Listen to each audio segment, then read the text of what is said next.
Man, morning. Better go get you some coffee. I'm gonna say it like Bill says it, coffee. Go get you some coffee. You know, 'cause I'm from New York. We don't drink coffee. We drink coffee over there. Coffee.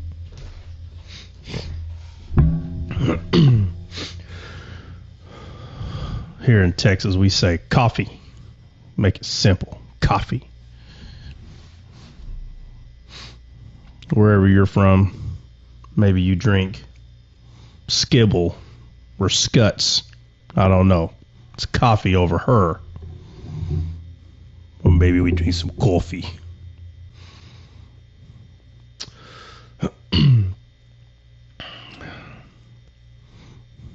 Bo Looks is in the house. Or if you're Jess, you drink café. Dame café. Con leche espresso. Good morning. Morning. Café con leche. Con leche. Well, I drink mine café con nada. I'll put funny. nothing in mine. Café negro. If I don't put milk in my espresso, man, I'll be running 10 Espresso. miles in 1 second. Yup. Espresso. Some figure of the waves, so skimming, powering summits to the burning plains. Each horizon is a new beginning, rise and rain. Far from the fjords and the ice-cold currents, brave and soar over new frontiers. Songs and sagas of a fated term and shields and spears. Are we ready for Captain, bro? Are we ready for the secret Captain man, this morning? let me know if everybody's I'm ready, bro. I am too, bro. Big time. Now, I will be honest. I may not be able to get all of them in today. So if we have to,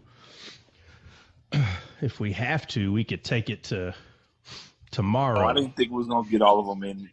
I thought we was gonna do maybe like Balaam today, and then Manoah tomorrow, and like Joshua the next day.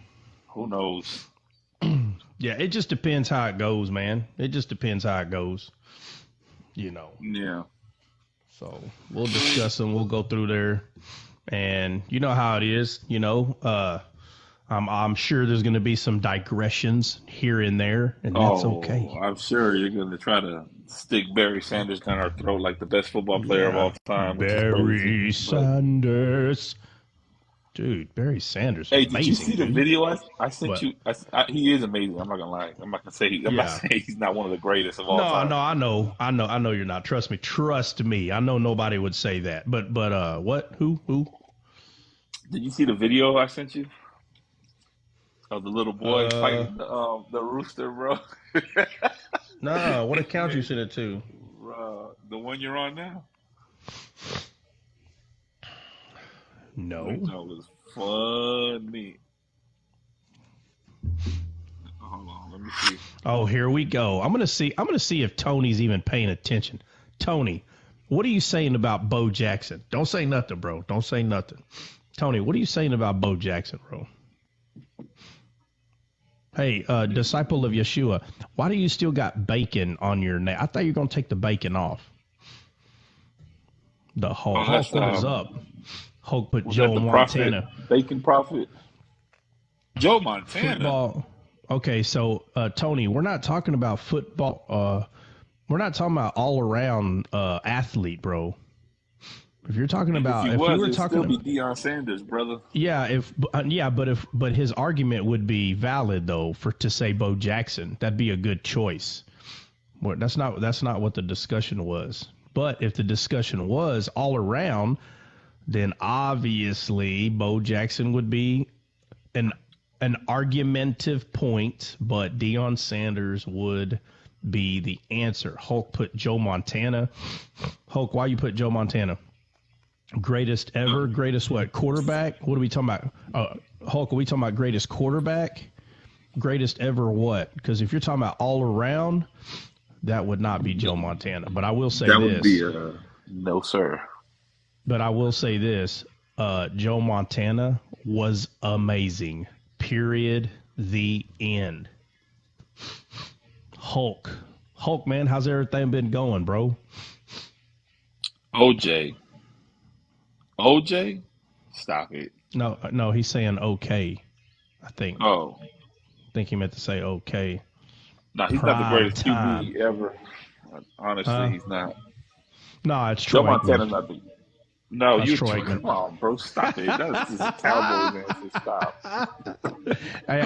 I will say this though. And I have to be honest. There are some quarterbacks that are better than Troy Aikman, but they don't have a ring. Ouch. Yeah, I know. And they are better, but they don't have a ring. Well, that's the thing about football, man. It's a 82-person game, bro. Like, it's 82-person roster, bro. You can't just one person just can't win it, bro. And that's why Deion Sanders was so impressive, because he can wreck the offensive and the defensive. Bro, let me tell you. I know this is gonna sound crazy. Call me crazy. I know. I'm admitting it right now before I say it. When I was younger, and Deion was in the end zone waiting for that ball. I know I was young, and I know I didn't get it. I didn't understand how he couldn't run it all the way back every time. I was like, what? How did he not make it? What happened? My dad would say, boy, that's not easy to do. I'm like, for Deion it is. I was like, I don't understand what happened. Like, how somebody must have cheated. Like, something wrong happened here, Yeah. Deion was playing, and I was playing football. I was playing, I'm saying when we was growing up, Deion was like that dude. Like, you just expected him to do, because he would do so much that when he didn't do, when he was just better than average, you're like, what? It's like Michael Jordan. When he just did better than average, you're like, what? Something's wrong. Like, he must be sick. Does he have the flu? He's sick, hurt. Oh yeah. There was times that, a play wasn't made right, and I would, I'm talking about Mike, and I say, hey, Pop, man, I think Mike got a dislocated shoulder. That's what it is. That's what happened, because something's got to be wrong. Hey, did you see that video of Kobe? The difference between Kobe and like players in the league now. Like, Kobe bent his finger all the way back, completely dislocated it, bro. Walks to the sideline, and the coach just like pops it back in place, and he goes right back in the game. Like, he shrugged his shoulder, like, no big deal. And then you got Anthony Davis, a 7'2" center, hurts his little finger, and he runs to the locker room, bro, and didn't even play the rest of the game. I was like, I know. We need to repost that video and put Christians who harness their emotions and Christians who do not. That's a good one. I might have to redo that one. It is because it's the difference between having grit and not having grit. It's the difference between understanding that this is just slight discomfort. It's not true pain. Then someone saying, no, this is true pain. And not only that, it ruined my day, which, by the way, if you allow something like that to ruin your day, it could ruin your career. Yeah, I told when my son first went to Phoenix College, I told the coach, me and him made a bet. Because I raised my son to not flop, none of that stuff. Like, we don't play that nonsense, bro. Like, if you get hit, you get fouled hard, you get back up, you keep going. All that rolling around and sliding around, like, don't do that. That's not how we get. I was about to say a word that can be banned. Banned. Yeah. we don't do that. We just get banned around stuff, right? That's rhetorical, man. Like, we don't. I wouldn't even, man. I'm not even gonna say that word.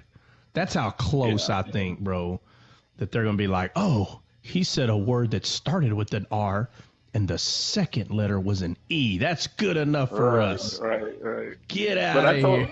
Listen, I told the coach his first year, his freshman year, I dropped him off, you know what I'm saying? And I talked to the coach. The coach is like, yada, yada, yada. And I told him, I said, man, y'all about to have camp.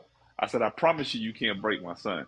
You're not going to break him, bro. I'm going to tell you right now, I raised him like a man. I didn't raise no punk, bro. And he was like, I'm going to break him. I said, I promise you're not going to break him. And my son used to call me every day after practice and be like, man, coach is on my butt, man.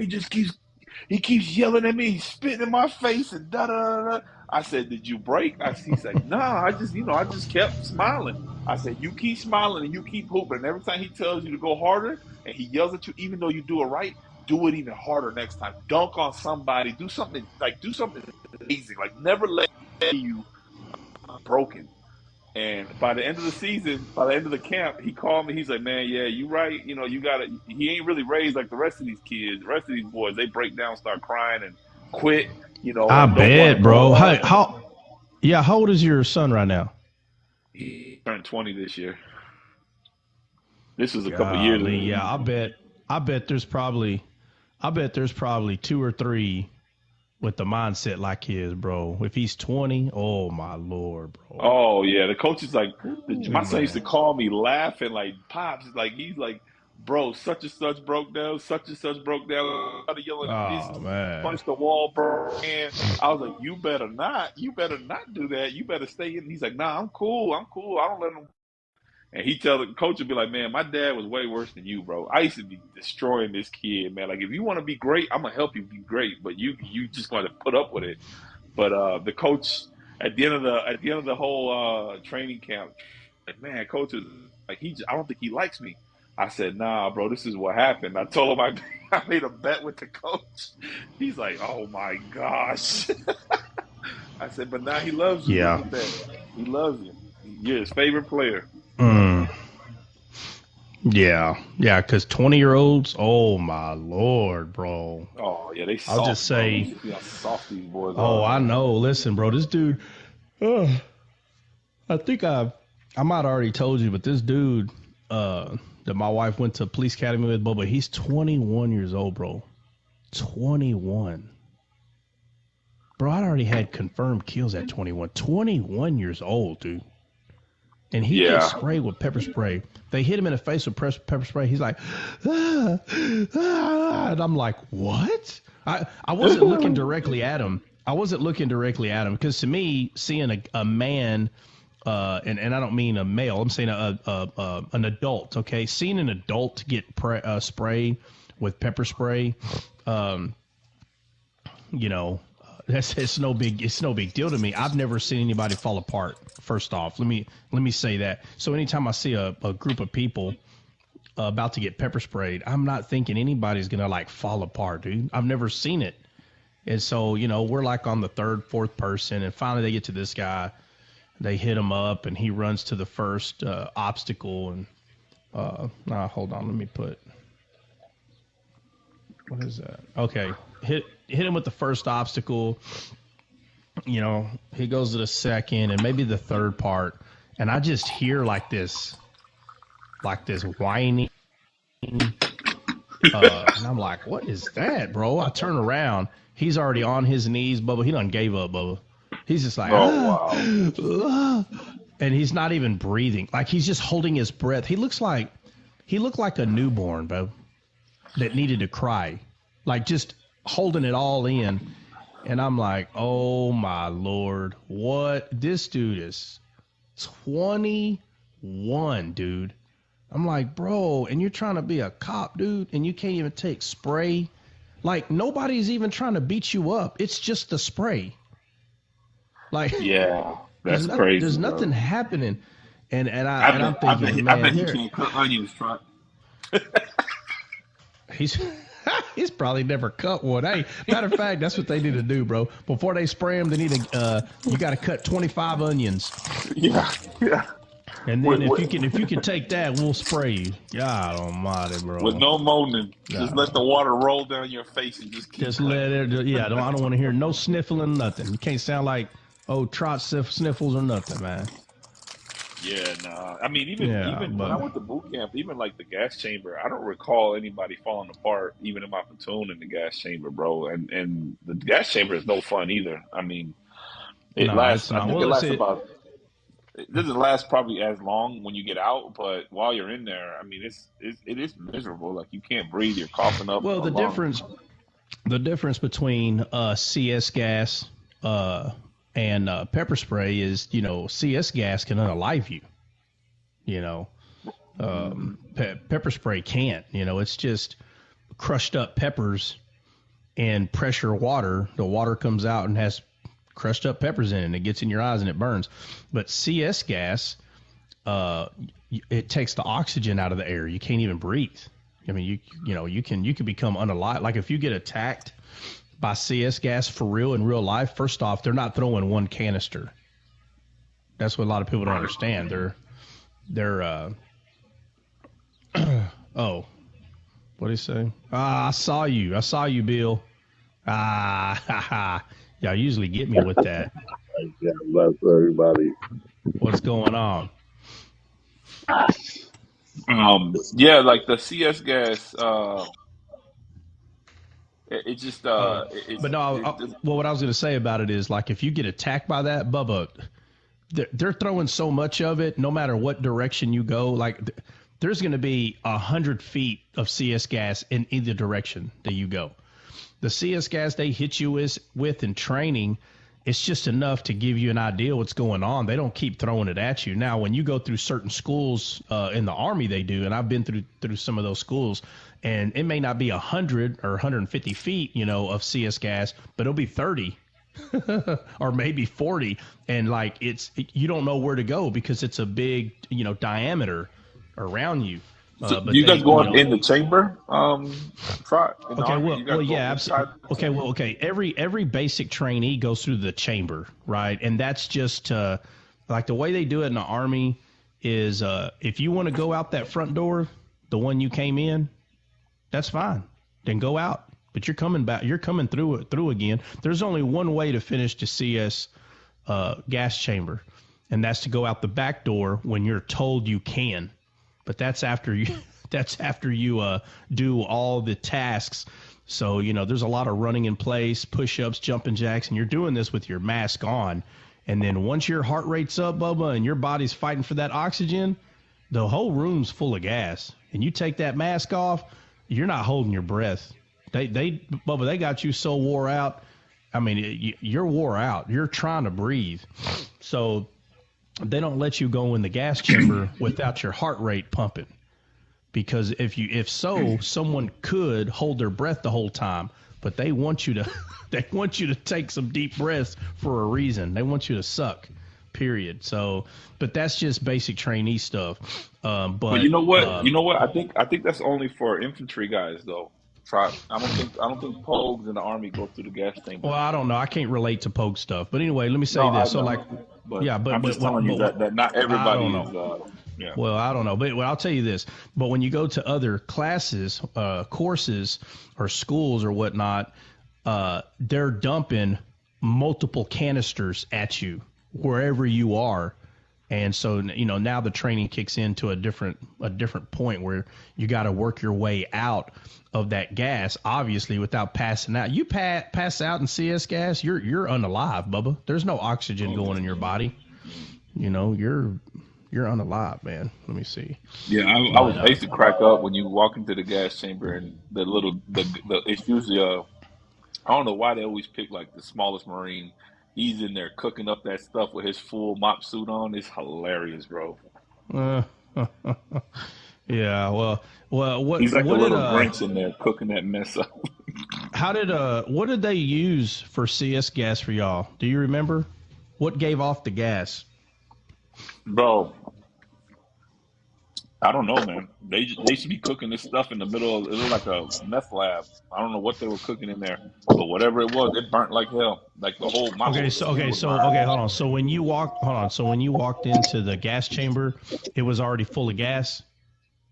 Yeah, they would constantly be preparing it. So they would like kick out a group and then they would close both doors, and then they would cook it up, like get it nice and hot in there, and then they slam you in through one door, and then they keep cooking. Then Bubba, while let me you're in tell there, you, you do like Bubba, let me tell you push-ups how and the tell you how Marine they Corps do it thing in and all this other bro. stuff. Let me tell you how they do it in the Army. There's like 20 people at a time that will go in the room, okay?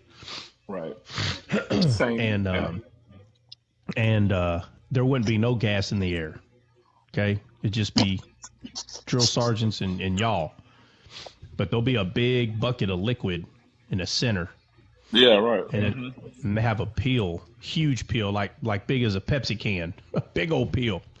And while he's talking to you, okay, well, you're saying cooking it up, and now you're agreeing that they did it that way. Which way was it? It looks like they're cooking it, because when they drop it in whatever liquid that is, I mean, I could never really pay attention the whole time what was going on, but I know that they would drop some stuff in there, and it would just start sizzling. Yeah, well, anyway, so there ain't nothing happening, bro. Like, it's just this big bucket of liquid, and the drill sergeant's over there, yelling instructions and doing all this, and they want you to see it. And they drop that sucker in there. I mean, within just a few seconds, that smoke comes out of there, and they're like, in about 30 seconds, this whole room is going to be full. I'm not going to say what they're saying it's full of, but basically it's going to be full of kick your butt, and the games begin. But the reason why I was bringing that up, bro, is because there was one guy that as soon as it hit him, he was like, I don't remember what he said, but he said something out loud. But there's a lot of yelling going on there. But he was only a couple of people. There was only a couple of people away from me, and it's dark as heck in there. But if you open that front door, the sun comes in, And I seen the sun come in. I look, and all I see is the back of this soldier. He running out. So the drill sergeants ain't gonna stop him because he's on the other side. He's not on the pass side. He's still on the fail side. And so he goes out there, and boy, he's wiping his face or whatever. He goes in with the second group. He makes it about halfway through this time. He runs out again, and the drill sergeants are dying laughing. And they're like, how many times is it going to take you to realize that you ain't, Bubba, this ain't cause see, on a 15-mile road march, you have to do 10, or you won't pass. You have to do 10, okay? You don't have to do the 15. They just do the 15 to mess with you. But you have to do 10 on the 15 mile. When you go to the 18 mile, you have to do 15. You don't have to do all 18. But anyway, see, what happens is some of the recruits, they understand, oh, well, this is really, a 10-mile road march. The drill sergeants are making it 15, so we don't have to do 15. And I don't even know why they do that, man. If it says 10, then you should just do 10, and but that's what they do. And so a truck will come by and pick you up, and they'll drive you the rest of the 5 miles. And I'm like, so I asked the drill sergeant, hey, why, if we only have to do a 10-mile road march, why do we do 15? And so you got to understand, which you should, they want to see who doesn't mind doing the 15, because they'll send them to like Ranger School or something. You know what I mean? So it's like a way to pinpoint somebody that they'll give a referral to. But what time is it, man? Where we were talking about getting burnt in the face and all this. But actually, I was going to add real quick, because I was a 74 Delta in the Army. So that's a tanker? Is that tanker or scout? No, 74 Delta is the CBRN guys, the chemical, biological, radiological guys, the run gas chambers. So I was going to say, I could give some actual, like, real insight on the chambers and, like, the difference between the average recruit. Yeah, it's everybody who signs up for the Army gets gassed. But it's a different level for OCS training, and a way different level for, like, the Ranger bats and stuff like that. So, but I think, honestly, and not to pat myself on the back here, but the one that has it worse, who has to clean up the CS chamber afterwards, because it all settles like this thick layer of dust on the ground. Yeah. Yeah, I've seen it. Oh my gosh. And it gets in every crack and crevice. It doesn't matter if you're wearing full mop gear or not, it gets everywhere.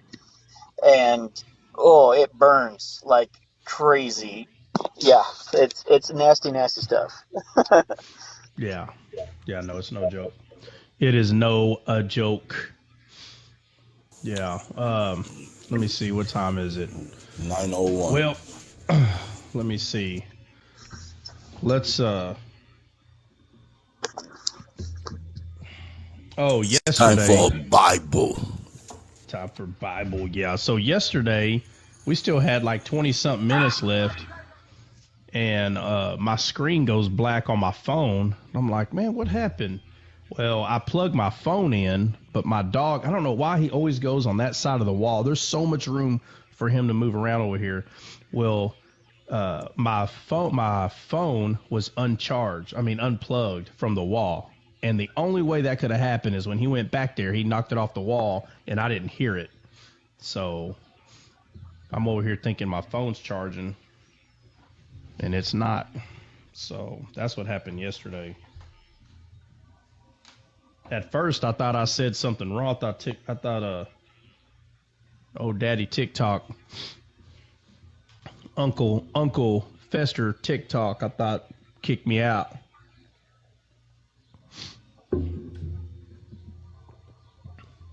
Yeah, so we are going to discuss Secret Captain. Y'all ready? Y'all want to go through there? A little Secret Captain action. Let's do it.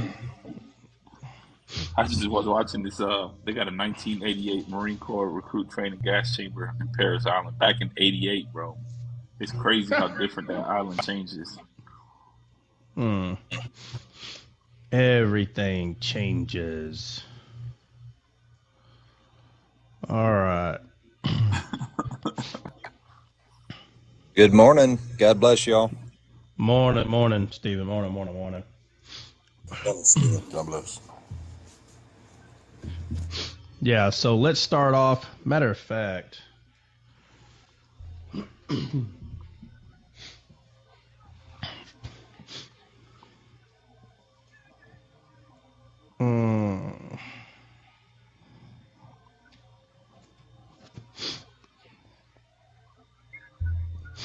all right.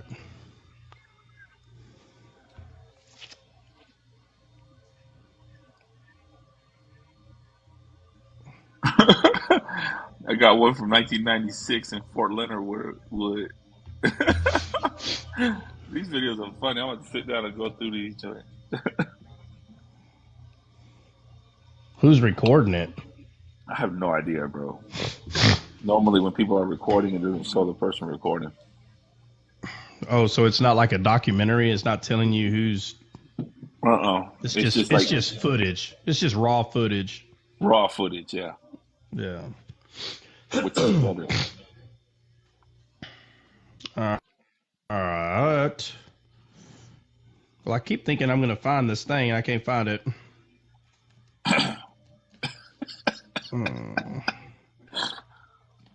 Bro, I'm about to send you What's this it video. showing? Oh my goodness, bro. Look at this. Let me see if I can pull it up.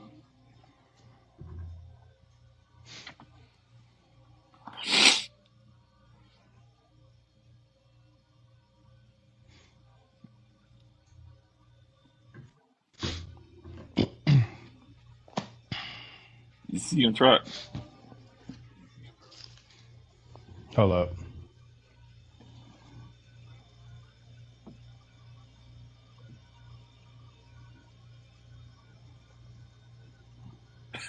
Yep, that's it. Everything coming out. Oh yeah, you leave there with no allergies. Oh man, look at this guy leaking. Oh yeah, everything coming out. No allergies, Yeah, buddy. boy. Clear out everything. Look, he about to puke. Yeah, you might have to make everybody else puke. What we're about to do. Oh, actually, real quick. So one of the best stories I have from the camp chambers. So like we had them do the whole bit, like the PT, push ups, sit ups, jumping jacks, 8-man or 10-man bodybuilder, stuff like that. And then we had them take off their masks and recite the Army creed, and then say their social and all that fun jazz. Well, in the midst of all this, a female decided that she wasn't having any of it.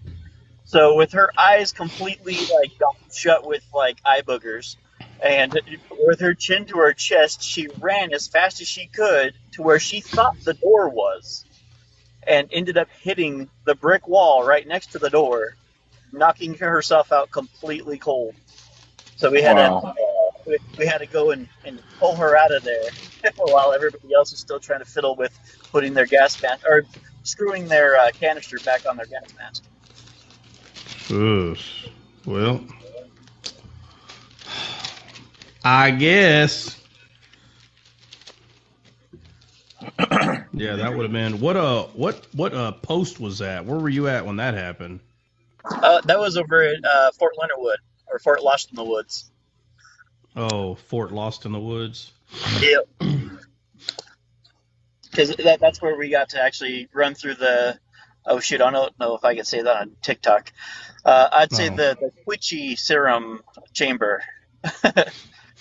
The really, really fun stuff that makes people do the kicking chicken.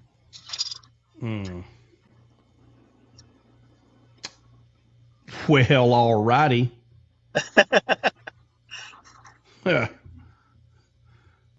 Yeah. All right. Well, hey, obviously.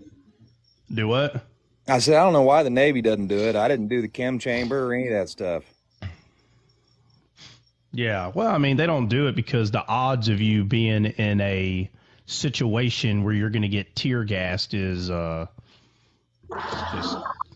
a lot lower. Yeah, I'm not lower for like special forces or anybody that's going to be in a combat situation. Yeah, I was going to say for the Navy, it's just going to be your Seabees, your SWIC, SEAL, Scout, stuff like that. But other than that, right. So I discovered my family disease. That would go through the gas chamber. I discovered my family disease of alcoholism when I was in Naval Training Command after graduating boot camp. And I was was 2 weeks away from going to Edinburgh, Scotland to work in a shipyard as a underwater welder. And when that was done, I was supposed to go to UDT school, but I didn't even make it to the fleet. So, well,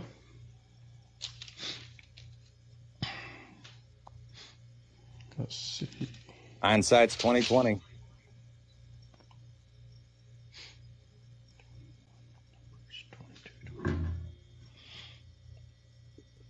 Bruh. All right, what are we starting off with? Balaam? Manoah, with Joshua? who?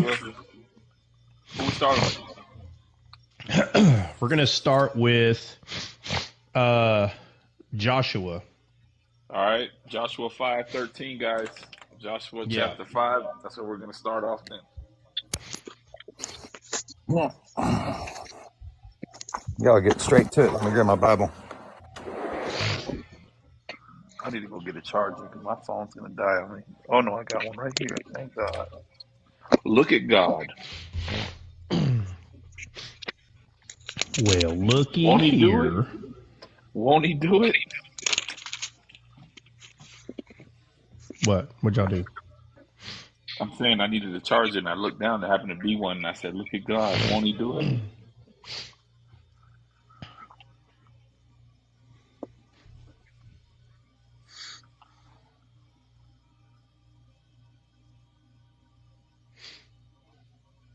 You with us today, Josh? I almost called you Joshua. What? Let's see. Could you repeat the verse again? Sure. Josué capítulo 5. In English? Yeah, what he said. Joshua chapter 5. Yeah, bro. In English, bro. God. Come on, guys. You're in America. You got to speak Spanish. You stupid, bro. Like, hey, we don't speak tongues, bro. Come on, man.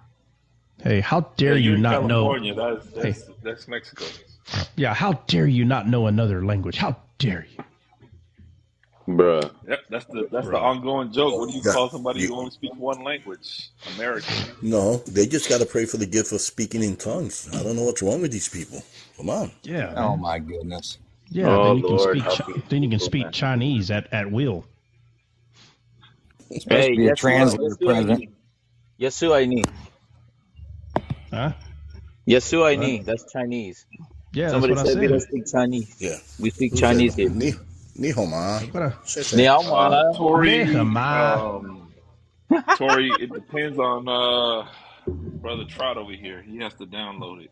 Trot has What not down? downloaded nothing in the past 2.5 weeks. I know. Hey, excuse me. Hey, Dre, remember we were saying, I need to say this. Hey, remember we were talking about, excuse me, doing, doing 2-a-days? Yep. And I was telling you that maybe 6 was a good time. Yep. Okay, 6 may not be a good time. What about 4? 4 your time? Yeah. That's 3 my time. Yeah, I mean, listen, we could do the 2-a-days could be, I think pre-announce the day of in the morning, letting people know we'll do it that afternoon. Because I don't think every single afternoon, like that'll be kind of rough to do 2-a-days every day. Who knows, But yeah, I think Yeah, that no, works for it me. doesn't. 3 p.m. works. It doesn't. Yeah, it doesn't have to be. It doesn't have to be every day. But I'm just saying, the 2-a-days.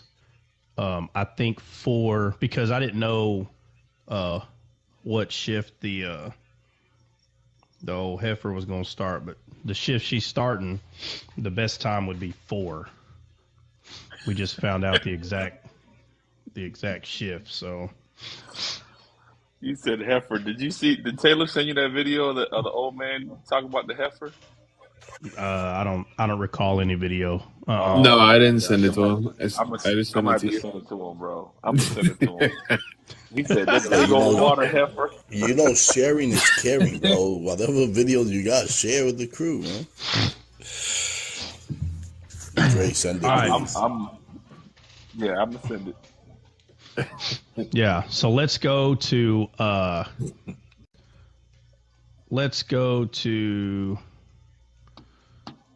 what did we say we're doing for Joshua 5:13? Yeah, who's reading it? You want to read the whole chapter 5 or 5:13? Great prophet, no bueno. Trot, how many shots you shoot? What? How many shots I shoot? Bro, you gotta I'll play watch your lingo, man. I don't play basketball.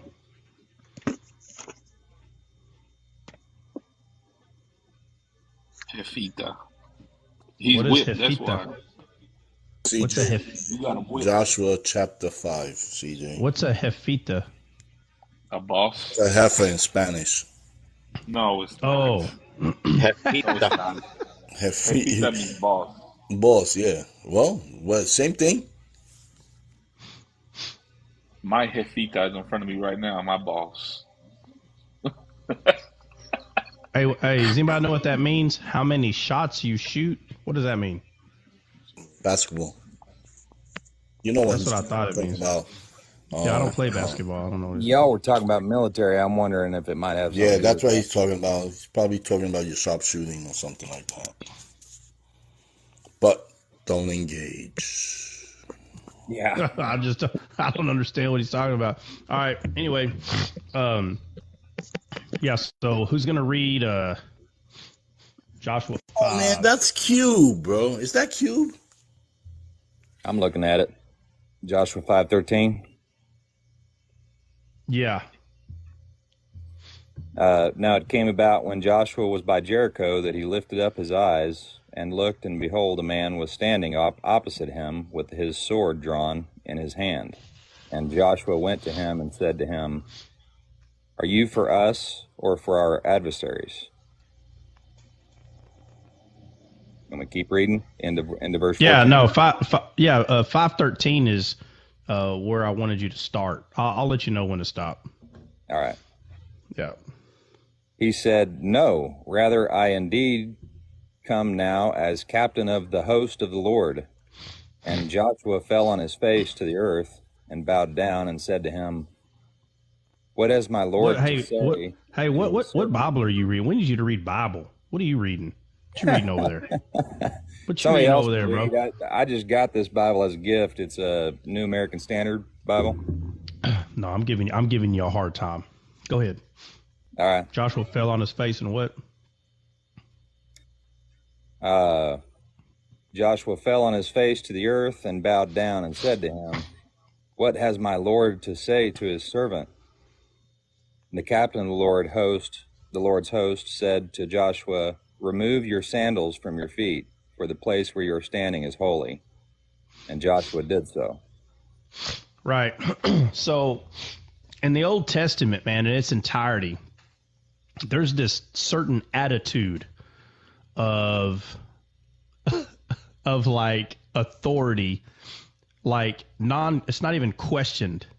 Like this person's authority is not even questioned, dude. Like, you know, it's kind of like you being at the house when you're young and your parents walk in, bro, they don't even got to say anything. Like their presence alone demands authority. There's a whole lot of words don't even have to be said. One of the most like known sound, right? And I can only speak for Texas, right? But like a known sound when the front door opens and you hear a bunch of like plastic noise, like plastic bags, a bunch of them, you already know it was grocery day. So nobody needs to ask you to come outside and help get the bags. Nobody has to ask you because you've already learned that nobody has to ask you. So it don't matter what fort you just built out of the couch, out of the sofa, pillows, and I don't care what Ninja Turtle is hanging by a thread who's about to become unalive by Shredder or whatever He-Man's doing, Bubba. I don't care what your figurines are doing. Them plastic bags coming through that house, you better sprint your butt out that door, period. Because there's about 5,000 of them that need to come in the house, and guess who's bringing them in? You are. Mm-hmm. So when a certain someone who doesn't even have to speak words unless you're confused of who they are, like Joshua, hey, man, whose side are you on? And just notice the answer of this person. No. Hey, man, you on my side or are you on their side? No. But he tells them who he is. I'm the captain of the Lord's army. Like, I don't know who you are. I'm the captain of the Lord's army. Matter of fact, take your sandals off your feet. Oh, yeah. My bad. So he automatically, because of who he is, there's this sense of authority, like automatically, and the person acts it out. So let me ask you this: we already went over Ruth and Naomi. We've already went over the story. And I don't know why, but for whatever reason, it seems like I talk about it every month, you know. And maybe there's just people that like to discuss the story, maybe, I guess. But I've caught myself, here for the past few months talking about that story every month. Maybe there's just a lot of people who don't have a certain understanding on that story. Maybe that's what it is, whatever. But what we gather is there's this thing, and we've discussed it a handful of times already. There's this thing with sandals in this story, right? And we see the redeeming story have to do with these sandals, and we've talked about it going all the way back to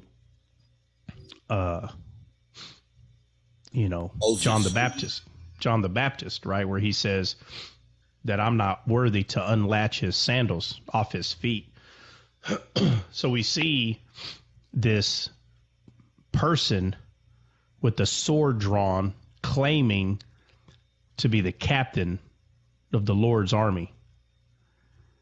And there are, believe it or not, there are a lot of people that will literally tell you they have no idea who this is. And then there's a lot of people that will start naming names, saying, oh, well, it's this person and it's that person, or it's this angel, it's that angel. And they just start, let me just make myself clear. There's only one being, if you want to say, or one person, or we'll just use the word person so we know we're talking about, entity, one person. I'm not talking about whether it's human or not. I could care less to have that argument right now.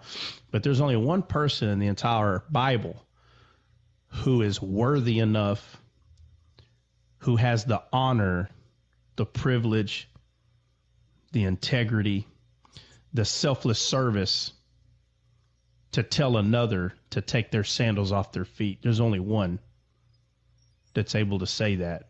And the problem is, because people are not fully comprehending the Bible, they don't understand that not anybody can tell another person, take your sandals off. The only one that can say that is the true captain of the Lord. There's only one captain, one in the entire Bible. There's only one. There's two of everything because there is a physical captain. Yes. But I'm talking about spiritually, there's only one.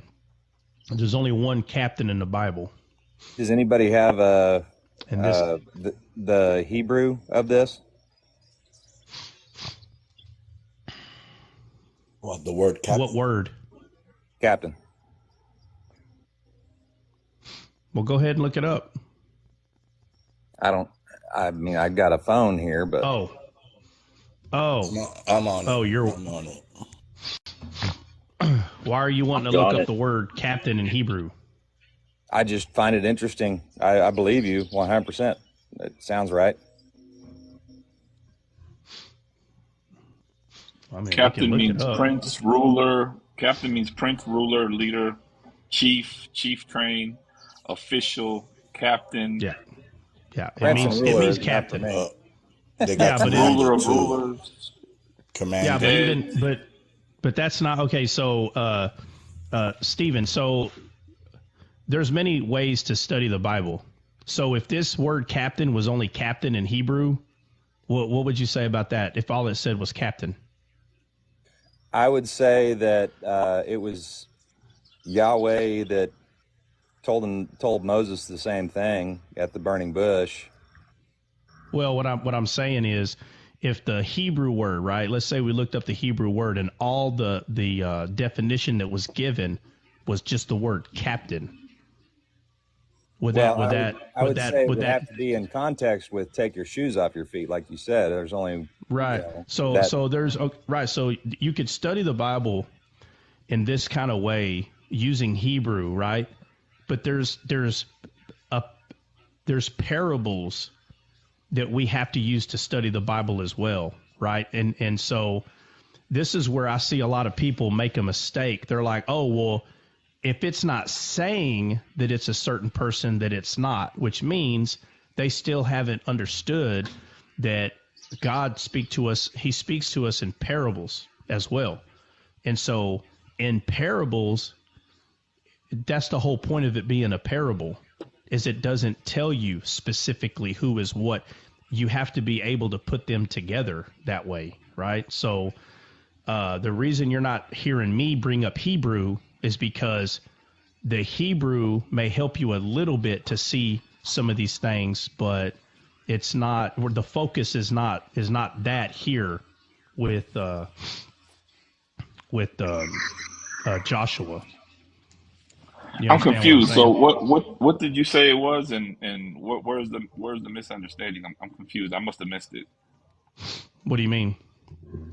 So what did you say captain meant before we looked it up? I must have missed something. I don't know what I missed. I didn't say captain meant anything. Oh, okay. Yeah, that was my rabbit trail. Sorry. Yeah. Oh, okay. Yeah. So It literally says ruler of rulers of God. So it's God basically, the ruler of rulers. Yeah, but I don't need the Hebrew to tell me who this is a point I'm making. No, obviously. Yeah. Obviously. Yeah. So anyway, so and all right, so here we have Joshua, someone standing before him who acts and again, words are being used because Josh was asking questions, but the first thing he saw is just a man with a sword drawn out. That's what he sees. The presence alone obviously demanded words because Joshua was asking, hey man, like who are you with? And this person says, I'm the captain of the Lord's army. Pretty much. That's what he tells them. So Joshua falls down and this person tells Joshua, take your sandals off. So we're focused on this person, right? That is constantly showing himself in the Bible. And he's telling people to take their sandals off their feet. Now notice here, he's got a sword drawn, but he's telling them take your sandals off, but he's got a sword drawn here. So let's hop over to Exodus 3. Let's hop over to Exodus 3. Hey, bruh. I'm there, man. Bruh. What's up? You want to read? Yeah, what's the address? It's Exodus 3. Well, yeah, actually, you're right. It might be 1. Let me see. Yeah, Exodus 3:1. All right, so now Moses was tending the flock of Jethro. And keep reading. I'll tell you when to stop. All right. Bro, it says Jethro, not death row. Bruh. All right. Yeah, ditto. And he led the flock. And he led the flock in commissary. Bro. Wait, what are we reading? We're reading on Flip 619 again? Yeah, man. Y'all gotta buy that book. Dre and Trot, you missed it last night, man. When he was turning the other cheek.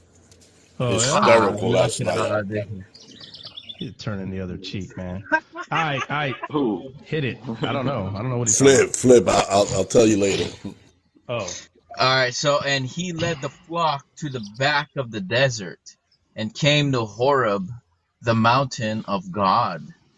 And the angel of the Lord appeared to him in a flame of fire in the midst of a bush. So he looked, and behold, the bush was burning with fire. But the bush was not consumed. Then Moses said, I will now turn aside, and see this great sight, why the bush does not burn.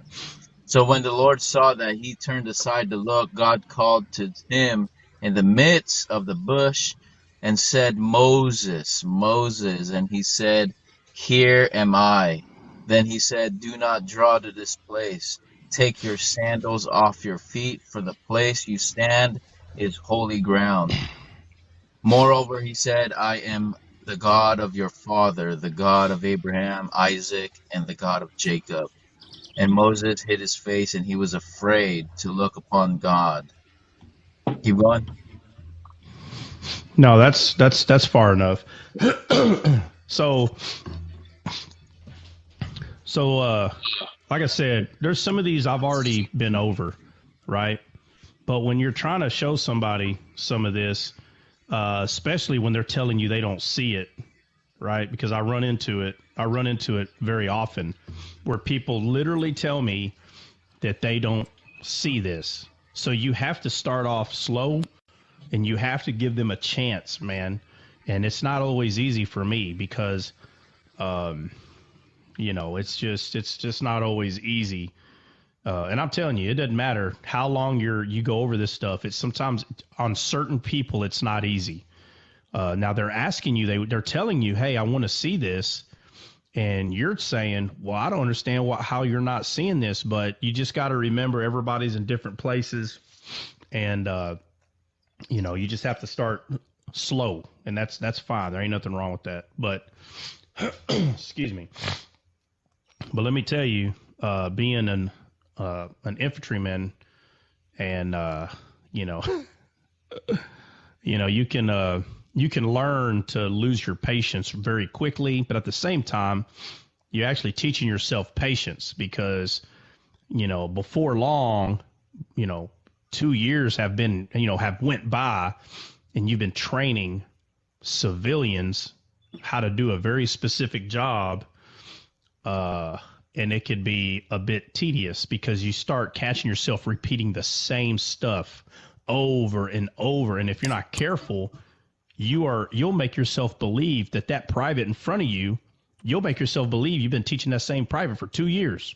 And so it's easy to fall into like this, military military like mindset where, you can become like animalistic, and which I have. I mean, I've done that before where you're like, dude, what is your deal? Like, I've been telling you this now for, all this time. And every once in a while I'll catch myself like, dude, we've been going over this for 6 months. And I'm like, wait a minute, I've only had this person for 6 days.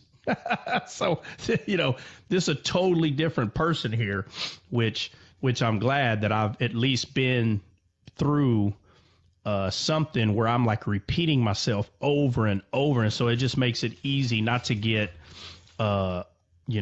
upset or mad. And so you just slow down and, you just yell when you have to, I guess, rather than yelling just to yell. But so we see Moses. Now, the reason why I'm doing it in this order is because we're talking about a captain. That's why I'm doing Joshua first, because we are talking about a captain. So little by little in the Bible, Jesus is showing us in the Old Testament who he is. He's showing us who he is in the Old Testament. And right now, we see him in the form of a quote unquote burning bush. Now, I've discussed this plenty of time. This is the tree of life. If you can't see that, then it is what it is. I'm definitely not going to argue about it, but it's the tree of life. But in this case, this person, this being, this voice is telling Moses to take his sandals off his feet. But do we see a man with a sword drawn? Anybody? No. Nope. No, we don't. We don't see a man with a sword drawn, because we know that Jesus is explained as many things. But his authority, his presence demands a certain authority. Take your sandals off, because where you stand is holy ground. Either way, take your sandals off, because I'm the one. I'm the captain. The attitude is still the same. It doesn't have to be a man standing there with a sword drawn. You should be able to see the way this person is talking, that it's the same person. It's not a different person. It's not a different angel saying, it's not a different angel acting like someone that has the authority. It is the someone that has the authority. It's the exact someone.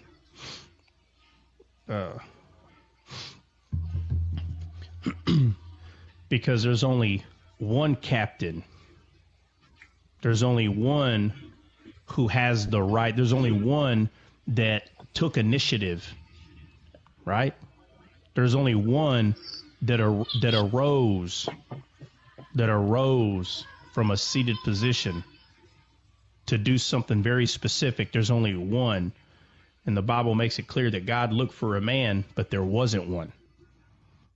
There wasn't one. So the captain of the Lord's army had to do it. The characteristic of this person throughout the Bible is that of a captain that gets it done, period. And that's why captain is being used here. And like I said, there's a whole bunch of these, and I'm going to go through them like I'm doing it slow, but it is building up to something, obviously. So we went over Joshua, right? Because obviously we're going to have to see him in a form of a captain. But I'll say this. Let me get my... Okay, so we did Joshua. We did Moses. Now let's go to Numbers 22.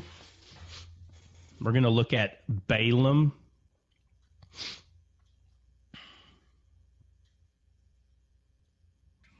Numbers 22:35. Yeah, who's reading that one?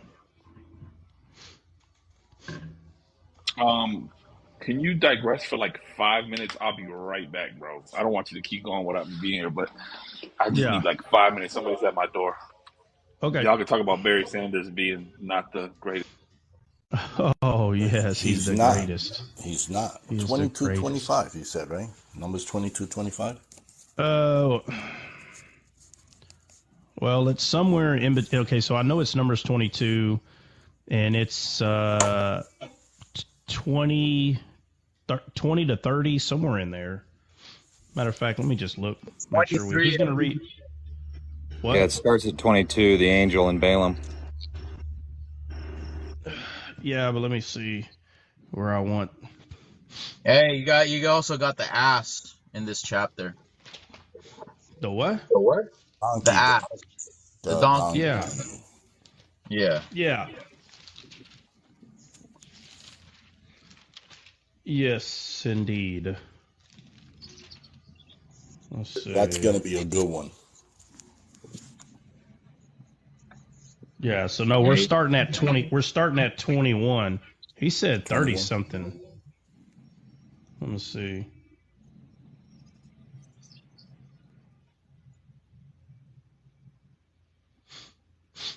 Yeah, no, it's 22:21. Yeah. Anyway, he said he's going to be gone for a few minutes. So, Bill, what was happening? Something about Flip? You were saying something about Flip. You said he turned the other cheek. What'd you say?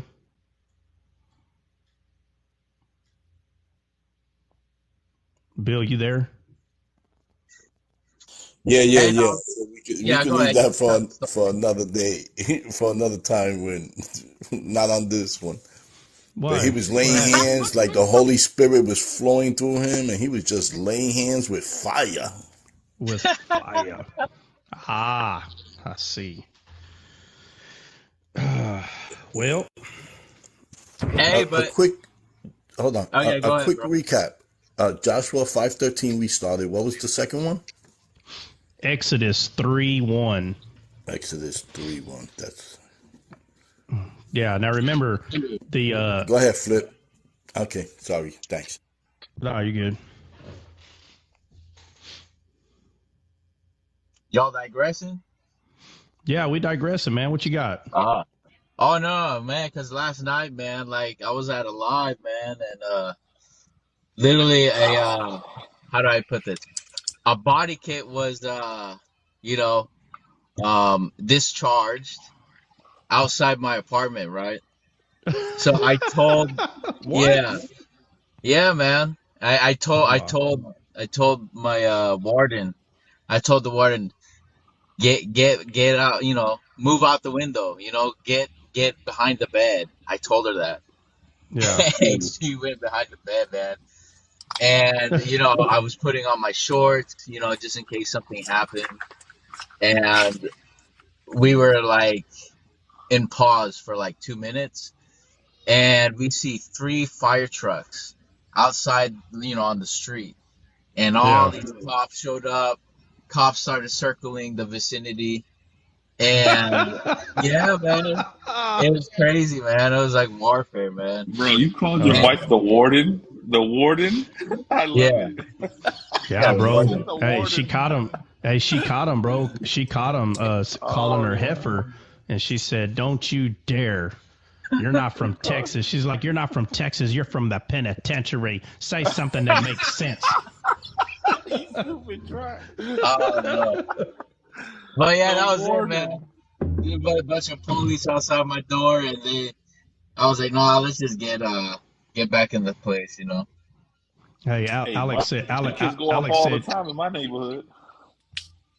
Hey, Alex said Flip is in max security.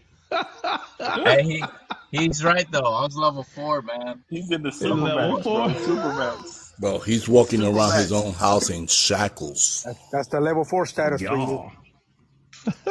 Man, you don't think he has his anklet on right now? She puts the anklet on him every morning. Like, here you go, sir, so I can GPS you wherever you go. Flip.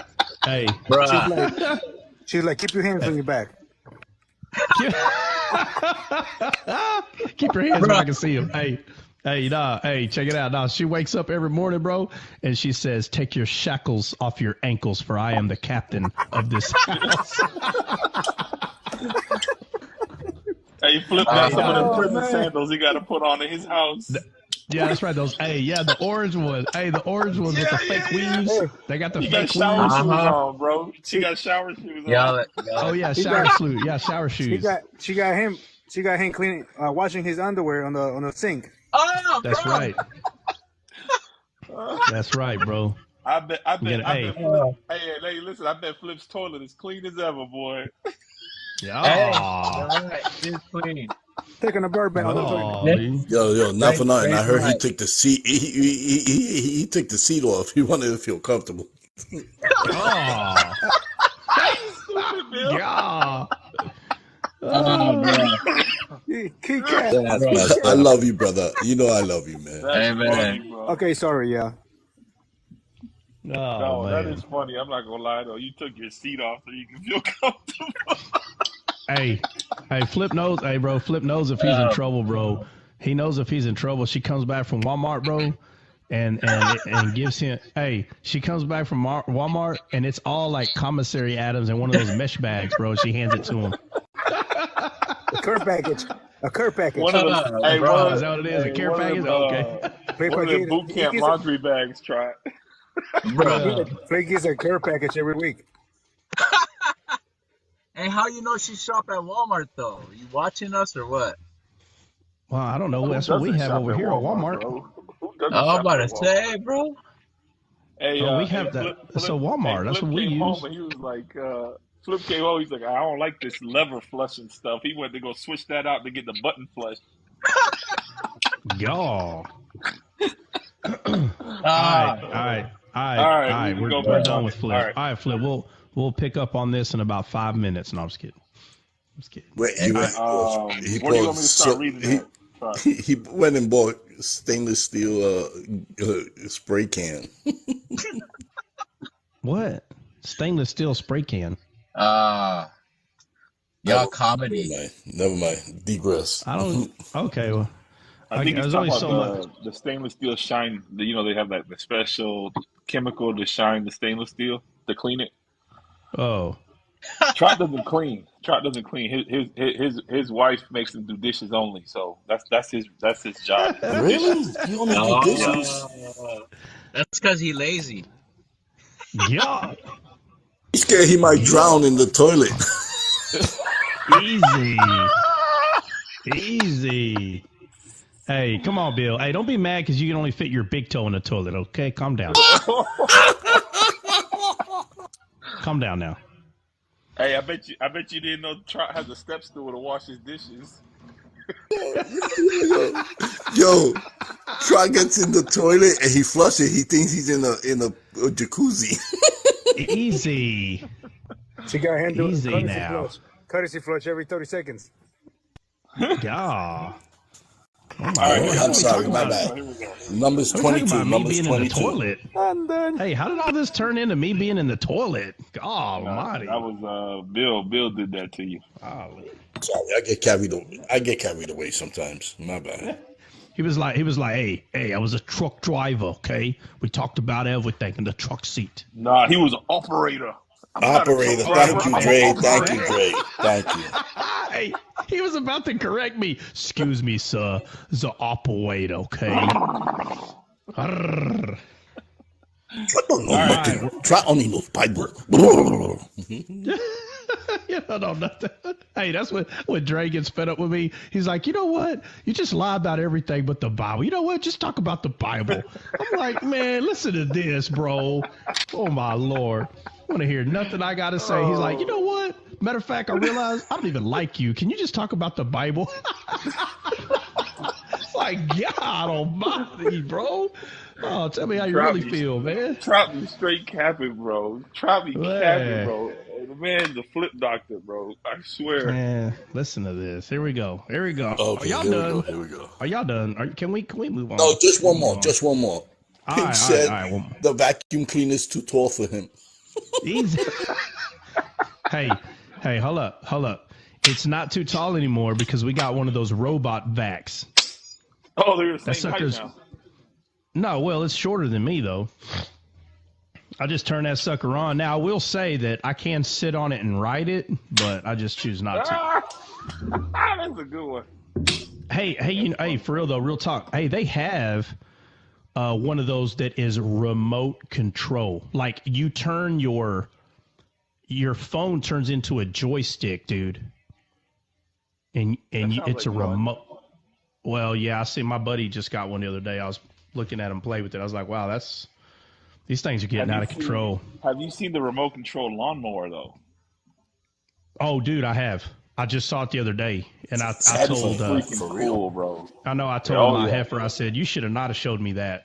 Oh, and let me tell you, the lawnmower is just like the vacuum cleaner. The vacuum. Yeah. GPS is the property, so you don't got to be out there. Nope. It does it by itself. All by itself. Yeah. Bro. Now, I will say this. If that thing does come off the GPS, though, and goes run over your neighbor's cat, that's probably not good. So you might want to, I don't know, somehow keep an eye on that bad boy. What kind of cat is that, bro, that's going to let a slow lawnmower run it over? Here we go, not understanding sarcasm again. It's just sarcasm. It's not being 100% literal. All right, so let's go to Numbers 22. Let's go to Numbers 22, since my buddy still don't understand sarcasm. How much longer must I explain sarcasm to you? Dude. Well, open up my understanding like Jesus did in Luke 47. Okay? Open up my understanding. So you dumb, dude. All right. Okay, so Numbers 22, starting at 21. Rate it. All right. Let's see. Where's 21 at? Middle. It says, and Balaam rose up in the morning. Hey, hold on. Before you start reading, Jess, are you even there?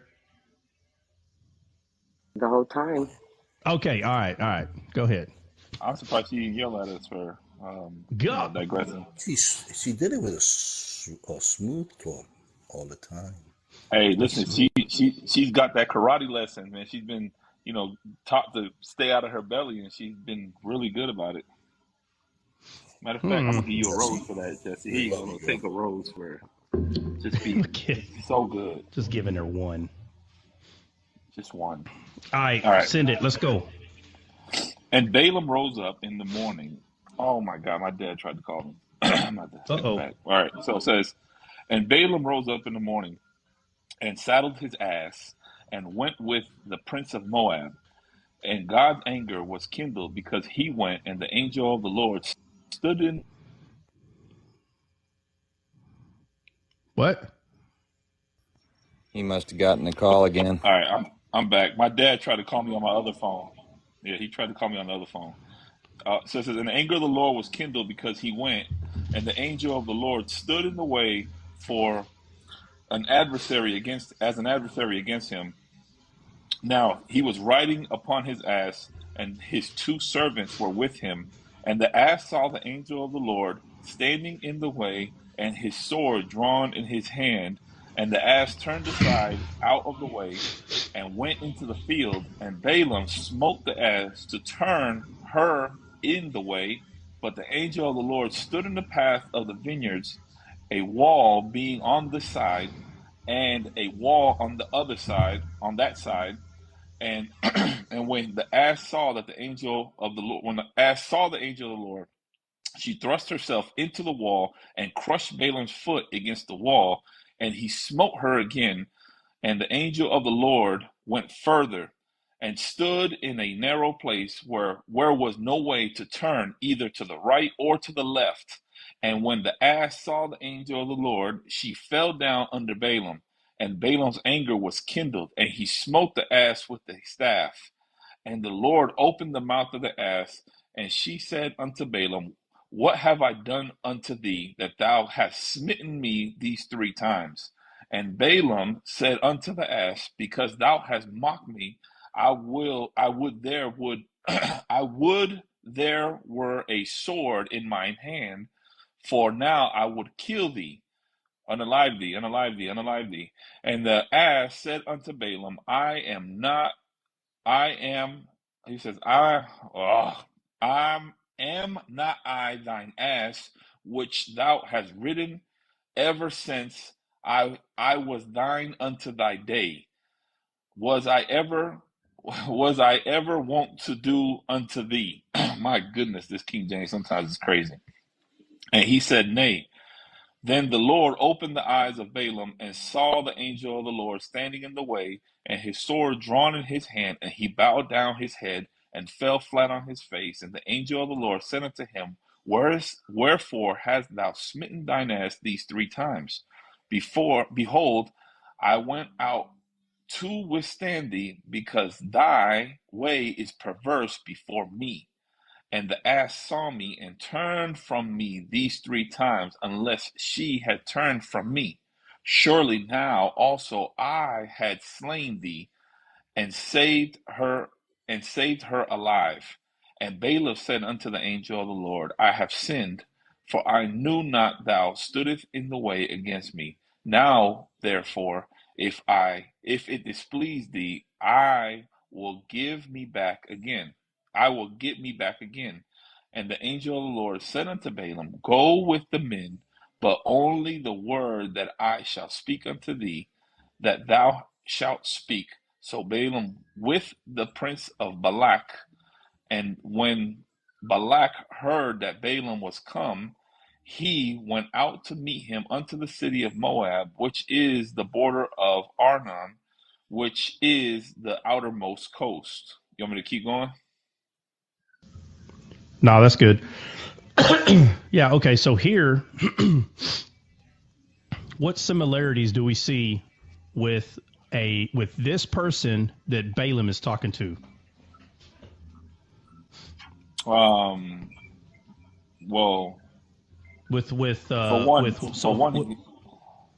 for one, he had a sword drawn in his hand as well.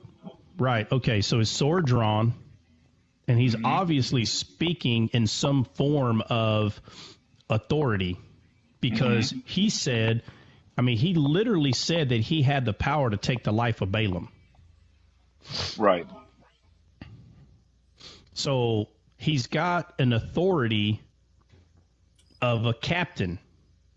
Again, you can hear it. Not physically hear it, but in the demeanor, his actions, the way he's acting, he's literally acting as though he's in charge. Like if he has all authority to say whatever he feels like he needs to say, because he's not being careful. He's just coming outright and saying whatever he needs to say. But what we see that's depicted is he has a sword drawn, but he's not called a captain here. What is he called? Angel of the Lord. He's called Angel of the Lord. Okay, so in Joshua, he's called a captain. In Exodus, he's a burning bush. In Numbers, and I'm talking about the stories we went over, he's the angel of the Lord. So what is the whole point of why is this person, so far, he's acting the same way, but why is there different ways? Why is he being explained in different ways? Different For what reason? Do what? for different situations at hand, different situations that he wants to deal with the individual. Well, I mean, yeah, we could say that. We could say that Uh, but let me ask you this. So he's a what happened? Whoever you What's brought that up noise? is like, I don't know, somebody you brought up, bro. Steven, can you mute your mic? I think it was Steven. So I would also. Steven. Oh, sorry. Steven, were you going to say something, Steven? I was just leaving the mic open in case she asked a question that I had a response to. Okay, I see. I didn't know. Disciple of Yeshua, what'd you say? The for the audience of that time, since times change and people change and people go through different things, like there's different eras, so to speak. Jesus is appealing to those people, or revealing himself to those people in a particular way to show them that he is still in charge, that he is still there. So it's like, yeah. Yeah. So the reason that he was a burning bush to Moses is because Moses is the one writing about. Moses is the one that wrote the tree of life. Okay, so I'll just give you two instances. Okay, so you have this tree that from the midst of the tree, a voice came out and spoke to Moses. And then when they get to a certain area, which is the Mara water, the bitter water, God shows them a tree. And when Moses put that tree in the water, it became sweet. So God spoke to Moses in trees because it was him that wrote about the tree of life. He's the one that wrote this. So when people say it wasn't him, I don't care if he got a servant to write it. It's irrelevant. The point is the depictions were given to Moses of a tree. Okay, and so he wrote the tree of life because God showed him that there is a tree that brings things to life. That's what he knew. And that's what he wrote. That was his testimony. So everybody has a testimony. And I will say this, don't get caught up in your testimony as though that's what you're supposed to do, is share your testimony. That's a lie. That is not our goal is not to share and tell everybody. It's not about that. It's not about that at all. Your testimony is for you first. It's for you. And what you're supposed to share is the gospel. That's what you're supposed to share. You're supposed to feed the sheep. That's what you're supposed to share. For too long, people have been teaching that it's all about your testimony. No, you can use your testimony to relate to someone and tell someone, look, I do understand. Listen, let me tell you what happened to me. But if it doesn't relate to the person, then the only thing you have to offer is the gospel. It's not about you. It's not about you or your testimony. God can use it, but you have to use discernment. I've seen people go out of their way to tell someone their testimony, and I'm like, what? I even go to the person after. I said, hey, what did you get out of their testimony? They're like, I don't know. I can't relate to anything they're talking about. And that's because the person is so focused on their testimony that they think it's all about their testimony. No, everybody has a testimony. Everybody. Moses' testimony is trees. And so we're all one body. So Moses writes about a tree of life because he was shown that there is a tree that brings things to life. In two different instances, he sees this. The captain, Jesus was presented to Joshua as a captain for many reasons. One of them is because of Joshua's name. Joshua's name is Yeshua, Savior. It's the same name. Joshua physically led the people into the promised land. Physically. Jesus led them spiritually So he was shown to be the captain of the Lord's army, telling Joshua, you're not the captain. I'm the captain, not you. Same attitude that was shown to Moses. In Numbers, the angel of the Lord is shown to Balaam because Balaam was a prophet in a way that he's going to go either speak for or speak against the children of Israel. So there would have been no need for a burning bush. There would have been no need for captain, but it would have been a need for angel of the Lord, the true messenger, angel, messenger, the true messenger, meaning you only say the word of the Lord. And notice, you could tell he's talking about the true word.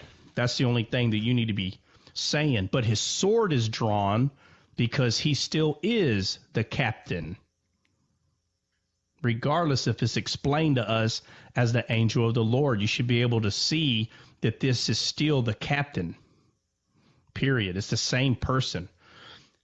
So let's go to Judges 13.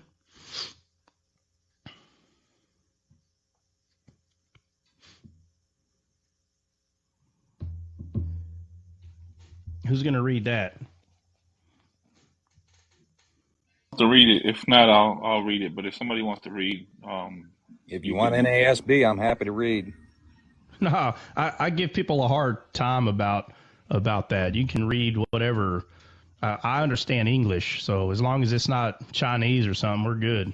Where you at? Judges 13? 13 what? Oh, yeah, you're right. I'm sorry. Let me see.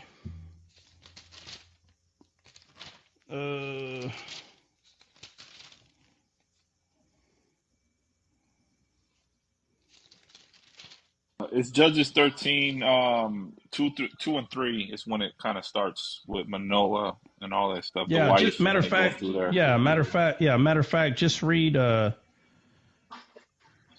Just start at Judges 13:2, and I'll let you know when to stop. All right. Who's reading? All right. Haya Stephen. Okay. Torah Mishpach Danai Shem. Yeah, no. The heck? No, I need to go back and repeat what I said. I said as long as it's English. Well, you said no Chinese. You didn't say anything about Hebrew. Oh, see, in Texas, that's called sarcasm. So basically, what I'm saying is, if it's any other language than English, that's probably not the language we need to use. That's what. As long as it's not Chinese. But we ain't Texas. If you want to read, say so. Otherwise, I'm going to read. Yeah, he said no talking, no speaking in tongues. No speaking in tongues. So Texas, who's reading? Texas stupid. Stephen. So who's reading? Stephen. I'll read it. Oh, Stephen got it? Okay, go for it. Stephen's reading. Okay, so you want to read it, Bill? I'll read it because I got Bible. You got Bible. He got Bible. Yeah, he's trying to say he got the Bible. All right, Bill. All right, the decisions have been made. Bill's reading. All right, Bill, send it. And therefore was a certain man of Zorah, of the family of the Danites, whose name was Manoah, and his wife was barren, and bare not. And the angel of the Lord appeared unto the woman, and said unto her, Behold, now thou art barren, and bearest not, but thou shalt conceive and bear a son. Now therefore beware, I pray thee, and drink not wine nor strong drink, and eat not any unclean thing. For lo, thou shalt conceive and bear a son, and no razor shall come on his head, for a child be a Nazarite unto God from the womb, and he shall begin to deliver Israel out of the hands of the Philistines. Then the woman came and told her husband, saying, A man of God came unto me, and his countenance was like the countenance of an angel of God, very terrible. But I asked him not whence he was, neither told he me his name. But he said unto me, Behold, thou shalt conceive, and bear a son, and not drink no wine, no strong drink, neither eat any unclean thing. For the child shall be a Nazarite to God from the womb to the day of his unaliving. Then Manoah entreated the Lord, and said, O my Lord, let the man of God which thou didst send come again unto us, and teach us what we shall do unto the child that shall be born. And God hearkened to the voice of Manoah, and the angel of God came again unto the woman as she sat in the field, but Manoah, her husband, was not with her. And the woman made haste and ran, and shewed her husband, and said unto him, Behold, the man hath appeared unto me that came unto me the other day. And Manoah arose and went after his wife, and came to the man, and said unto him, Art thou the man that speakest unto the woman? And he said, I am. And Manoah said, Now let thy word come to pass. How shall we order the child? And how shall we do unto him? And the angel of the Lord said unto Manoah, Of all that I said unto the woman, let her beware. She may not eat of anything that comes from the vine, neither let her drink wine or strong drink, nor eat any unclean thing, or that I commanded her to let let her observe. And Manoah said unto the angel of the Lord, I pray thee, let us detain thee until we shall have made ready a kid for thee. And the angel of the Lord said unto Manoah, Though thou detain me, I will not eat of thy bread. And if thou wilt offer a burnt offering, thou must offer it unto the Lord. For Manoah knew not that he was an angel of the Lord. And Manoah said unto the angel of the Lord, What is thy name? That when thy saying come to pass, we may do thee honor. And the angel of the Lord said unto him, Why askest thou thus after my name, seeing it is secret? So Manoah took a kid with a meat offering, and offered it upon a rock unto the Lord, and the angel did wondrous. And Manoah and his wife looked on. For it came to pass, when the flame went up towards heaven from off the altar, the angel of the Lord ascended in the flame of the altar, and Manoah of his wife looked on it, and fell on their faces to the ground. But the angel of the Lord did no more appear to Manoah and his wife. Then Manoah knew that he was an angel of the Lord. And Manoah said unto his wife, We shall surely die, unalive, because we have seen God. But his wife said unto him, If the Lord were pleased to unalive us, he would not have received a burnt offering and a meat offering of our hands, neither would he have shewed us all these things, nor would as at this time have told us such things as these. And the woman bare a son, and called him Samson. And the child grew, and the Lord blessed him. And the Spirit of the Lord began to move him at times in the camp of Dan between Zorah and Eshtaol.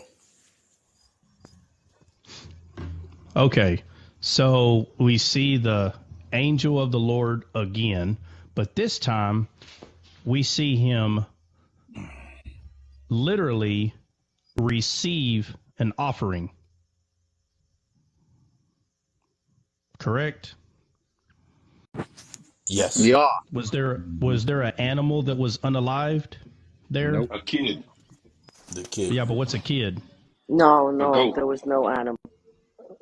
There was no animal. What do you think the kid is? He It's not talking was about a the child. offering. Baby goat. Young goat. Yeah, but there was an animal that was unalived. True or not true? Correct. I'm sorry. True. Okay. Yes. So there was okay. And this angel of the Lord, along with fire, receives the offering, and this. Notice that when the fire came down and it went up, watch this. If the angel would have stayed there, where would you say the offering went? To the Lord. To God. To God. So what would it say about this man? If the fire came down, took the offering, and that man stood there, what does it say about that man then? That's Jesus. That he was just an angel, or just a prophet. Well, the point is, what it would say is it wasn't God. That's what it would say. That's what people would see, that it wasn't God. It has nothing to do with God, as far as like a part of God or God. But this angel of the Lord ascended with the fire, with the offering.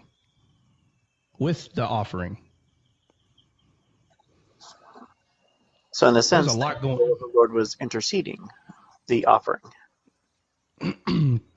Well, he is the offering.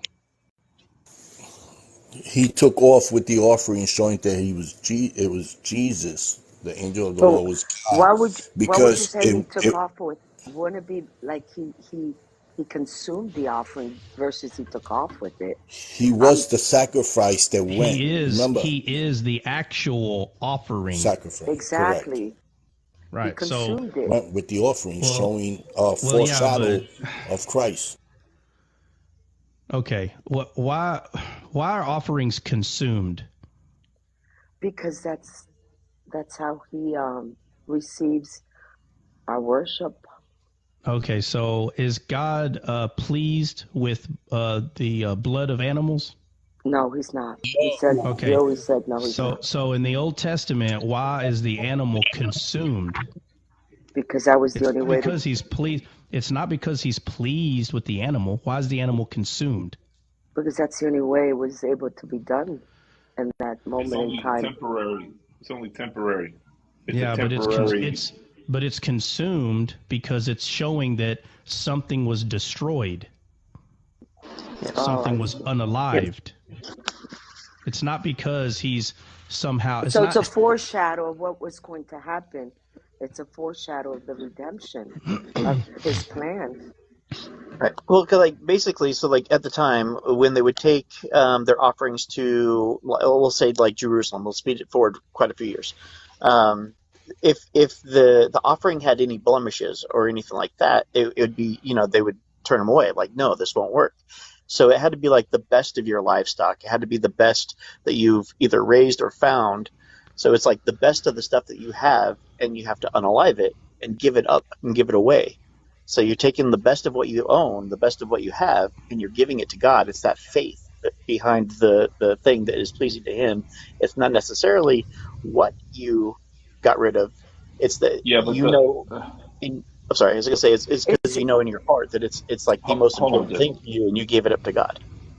So whatever you offer unto God in the Old Testament, even though it was your best, it was works and it was consumed because it couldn't sustain as an actual sacrifice. And I think that's why God calls us a living sacrifice. That means it's a sacrifice that is never completely consumed. It's always living. Because Christ is the ultimate sacrifice. Yeah. Do you remember that verse that Paul talks about when he says, when Paul tells us that to be absent from the body is to be present with the Lord, and then he says that while we are still in our body, we're absent from God. So it's like to me, it's like letting us know this flesh is not what it's all about.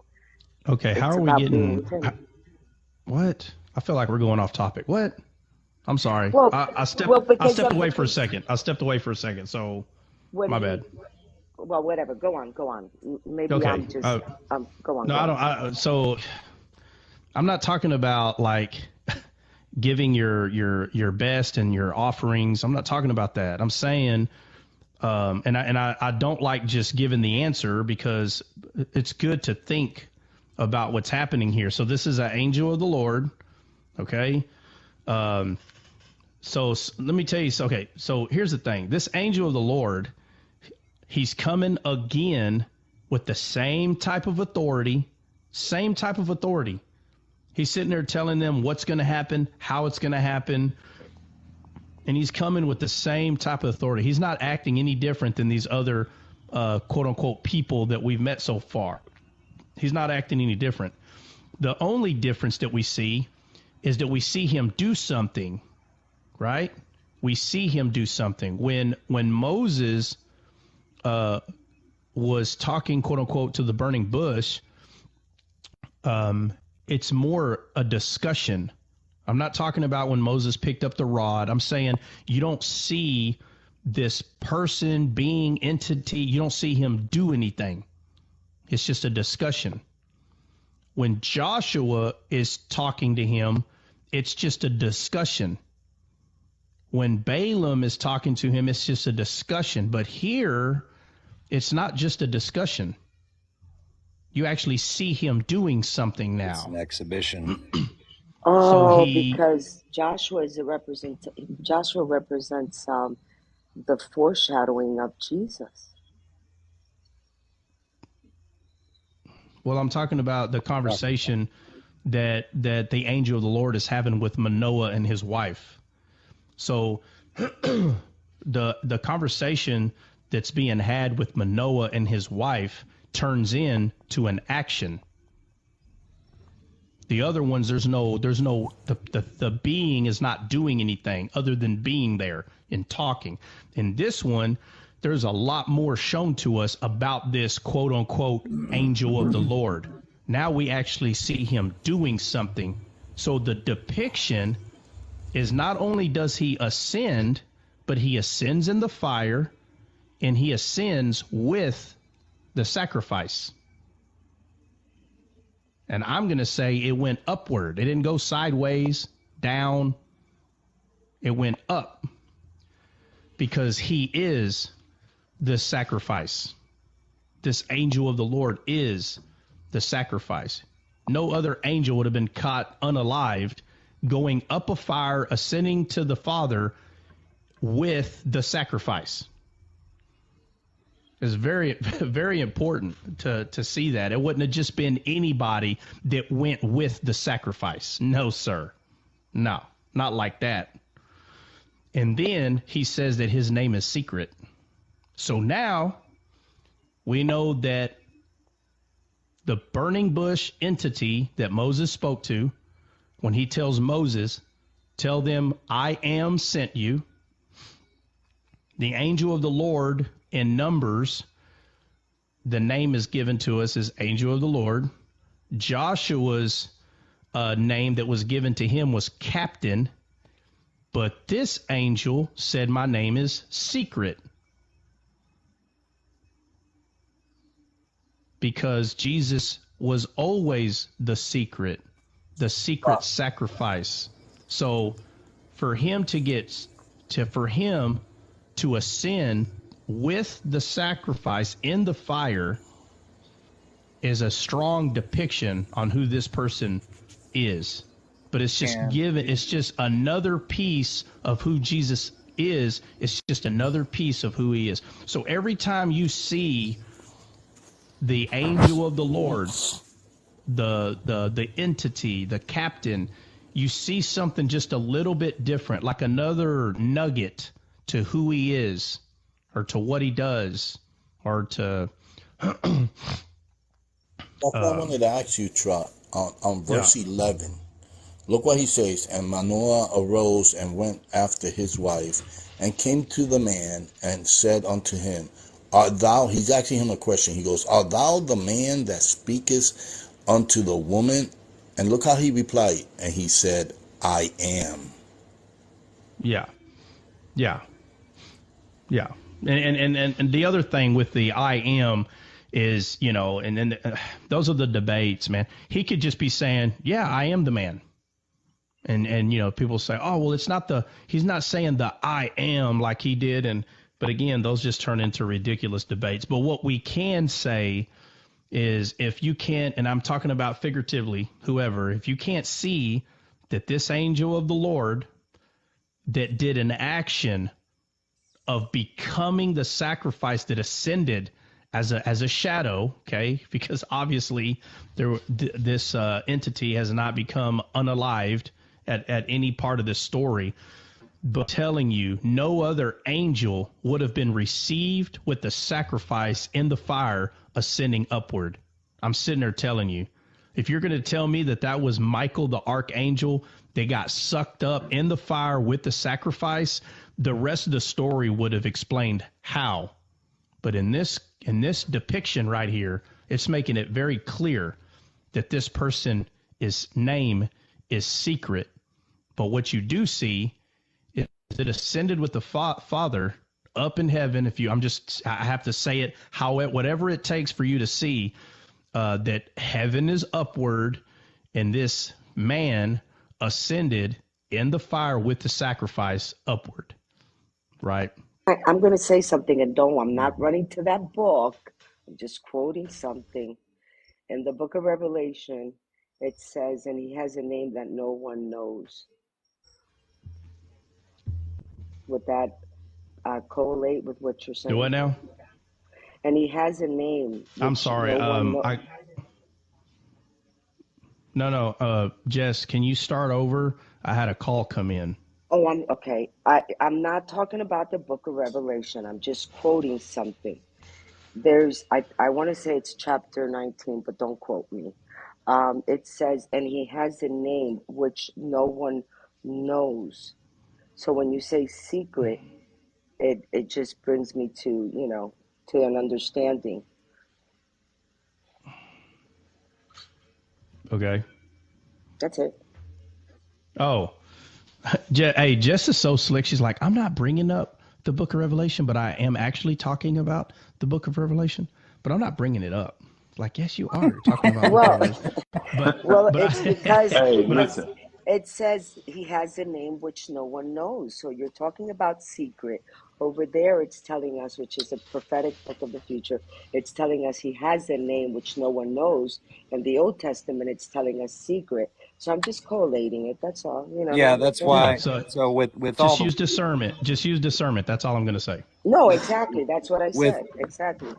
With all the talk that we're on this particular word, it's I've been wanting to ask if anybody has that in Hebrew as far as the concordance goes, because actually I was going to break it down in Hebrew, brother. It's phenomenal. It's phenomenal. No. Like the direct definition, is wonderful, but the usage is like secret. But if you break it down to the individual letters, because it's pene, right? So you have the phi, the lemeth, and the aleph, and then it ends with a yod, right? The really phenomenal thing is so the fe is like a beginning or here or present, right? The lemeth is a staff, right? And then you have the aleph, which is Adonai, the Father, or the great leader, and then you have yod, the finished works, right? Wow.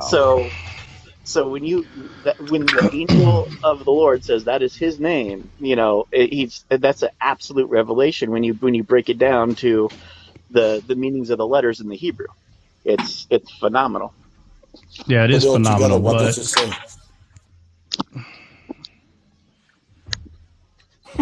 Well. Listen, I'm gonna break it down my style. I'm gonna tell you right here, right now, Bubba. That's Jesus. Amen. Yeah. Amen. Thank you. I didn't want to say anything because he's coming back on a white horse. Yeah, and I will say that's why I just said I want to talk about Revelation. But I will say this again. Like, you don't need the Hebrew to know who that is, right? So the Hebrew is a good place to start. You know, like when I was going through there learning individually all the letters, because, you know, each one of them are a depiction in itself, and it does help you understand the Bible. But what I'm saying is, if you pay attention to the characteristic, the way the person is, in another way, without the Hebrew and just depictions itself, you can see who the person is. But sometimes it helps you if you start getting into the Hebrew, and not just the Hebrew language, but like what the word means. Because yes, the word secret also means like wondrous or wonderful, but you know what it also means? It also means secret, right? So the wonderful things of God are only spiritually seen. So the word wonderful or wondrously is not talking about wonderful with your physical eyes. It means wonderful with your spiritual eyes. Therefore, it's secret to your physical mind. Because the only way that you can see the tree of life, right? There was a fiery sword to keep the way to the tree of life. The fiery sword is the spirit. That's the fiery sword. So without the spirit, you can't see. You don't know the way to the tree of life without the fiery sword. The fiery sword is not a sword that's put there to stop physical people from entering Eden. No. A carnal-minded man can't even see the way to Eden. He's carnal. It's the spirit that can see the way. That's why the fiery sword was put there, to keep the way to the tree of life, to keep the way, spiritual way. There's only one way. One is through the spirit. That's the Adam and Eve knew the way. They had spiritual sight, and they lost their spiritual sight. That's why it says their eyes were open. Their eyes were open to carnality, closed to spirituality. So the fiery sword was there to keep the way. Notice, keep the way to what? To the tree of life. Who's the tree of life? Christ. That's why the fiery sword is there, to keep the way, not to protect not to protect the bad man from entering guard. That's not why it was there. So, okay, so let's see. We just went over Balaam's angel of the Lord. So let's hop to, oh Lord. So let me see. Is that going to be 2? I think it's going to be 2. Yeah, so let's go to Numbers 2. Let's go to Numbers 2. Who's reading next? I'll go ahead. Who is that? Who's reading? Disciple. All right. So let's No read. Disciple, your name is the cook from now on, bro. The bacon master.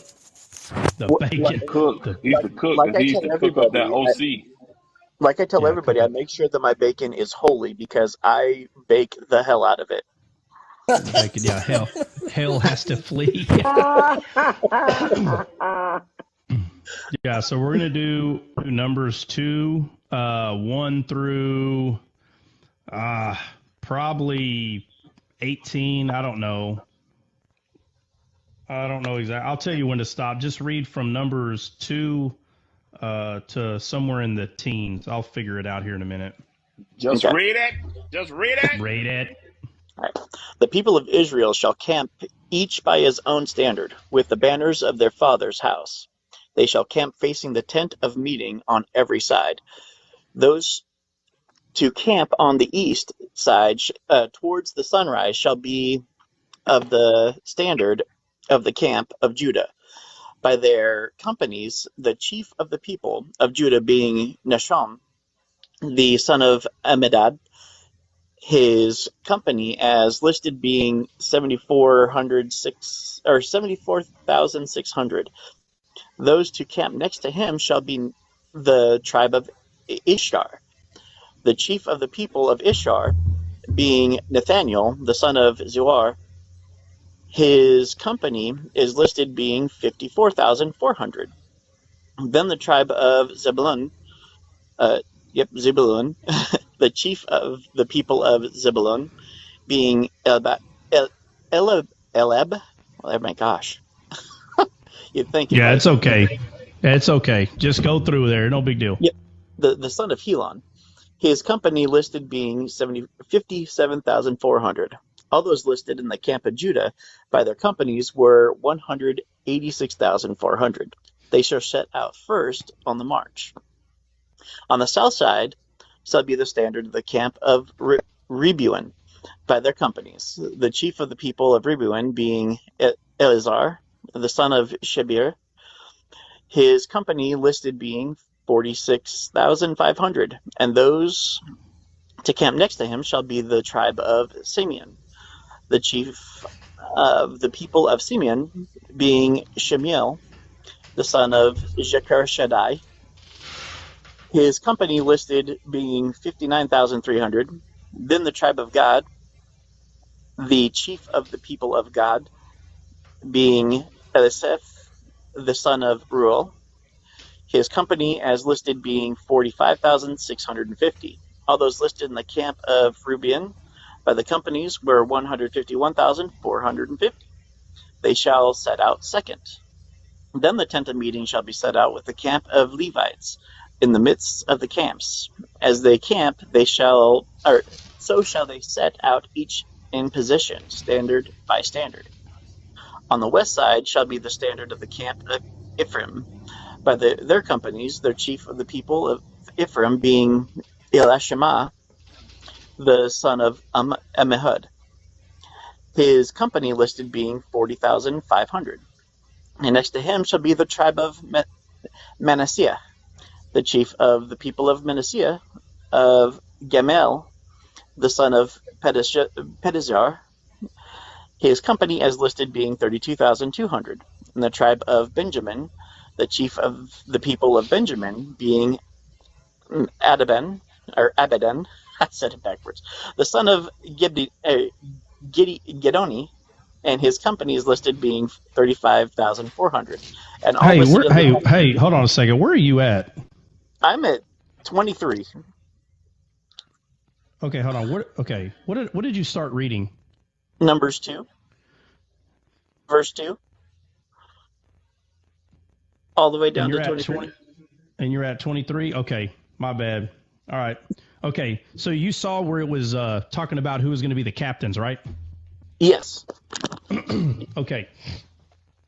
So what we're going to do is we're going to look at the names of these captains. So every tribe had a captain, right? So, yes. Okay, so Dan's captain, right? The tribe of Dan, captain is Ahiezer. That's the name of the captain of Dan. Now, Ahiezer is one of the names. So there's a couple of controversial names in here. Like you'll hear people, because the thing is, when people start learning Hebrew, it's very weird. They become like high school kids again, right? It's like, yeah.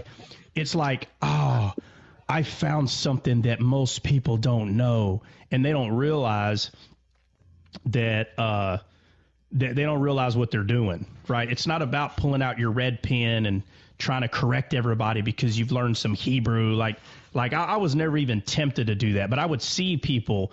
And so you instead of arguing, look, yes, it's true that it's very hard to perfectly break down each name. I get it, okay? But if you go talk to people that know Hebrew and you go, it's no different than saying tomato. If you've never heard people argue about potato, tomato, people will argue about that. You don't think people argue about Hebrew? They do. Okay, so what you have to do is set both of them down and say, hey, okay, so it could be this or it could be that. But the point is, it's not worth the argument because the change is not that dramatic. Okay, and I'm going to do Asher first to give you an example. Pagiel is the name of the captain for Asher, And when you translate that in English, it literally means God's intervention. That's what the name means, God's intervention. Okay? But you'll have other people say, well, it actually means the accident of God. And so it's like, well, it's two completely different meanings. But what people will agree on is it is a type of intervention, okay? And I've even heard another person say that it's about praying to God. But let me ask you this. If someone is praying to God, what are they praying for? An intervention, right? Yeah. Okay, so if we say that Pagiel means praying to God or prayer of God, this is how ridiculous it gets. Praying to God, prayer of God, God's intervention, accident of God, and you can become confused because it just depends on what part of the world you're from. Potato, tomato. What people can agree on, and they agree a little bit, that it is talking about an intervention from God, okay?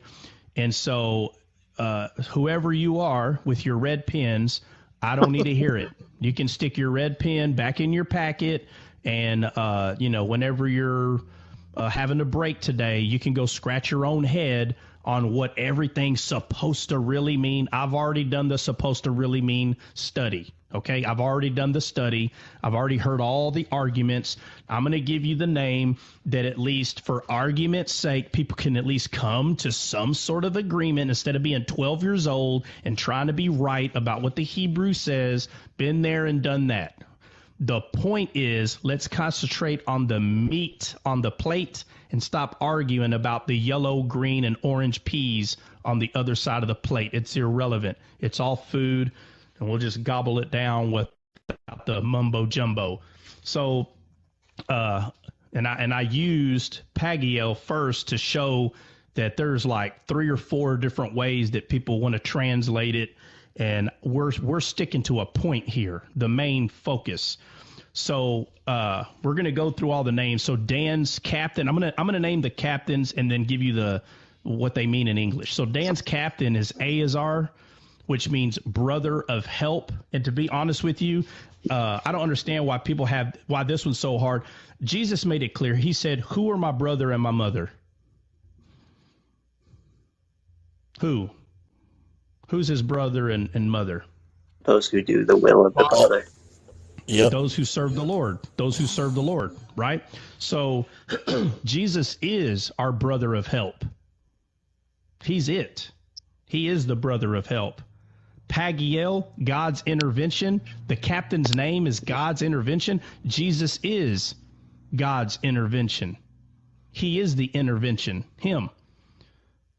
Naphtali, captain's name is Ahira, meaning brother of wrong, or quote unquote brother of iniquity, brother of the shepherd. Again, who is my brother and my mother? Those who serve the Lord. He's the brother of iniquity. He became sin. He did. Uriah, brother of iniquity. Judah, Nashon, literally means enchanter. Again, there's a lot of things about this word enchanter, and this is where we start getting into there's 2 of everything in the Bible. If you don't know that, I don't know why I got to keep repeating this. At least know this. There's 2 of everything in the Bible.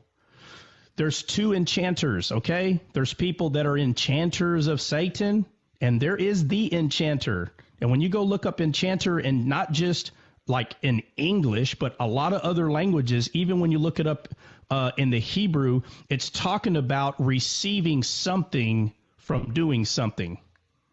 Okay? And it's not a coincidence that the word enchanter literally talks about to give pleasure or delight. Do you think it's a coincidence that word's being used when the word enchanter itself is talking about giving pleasure or delight?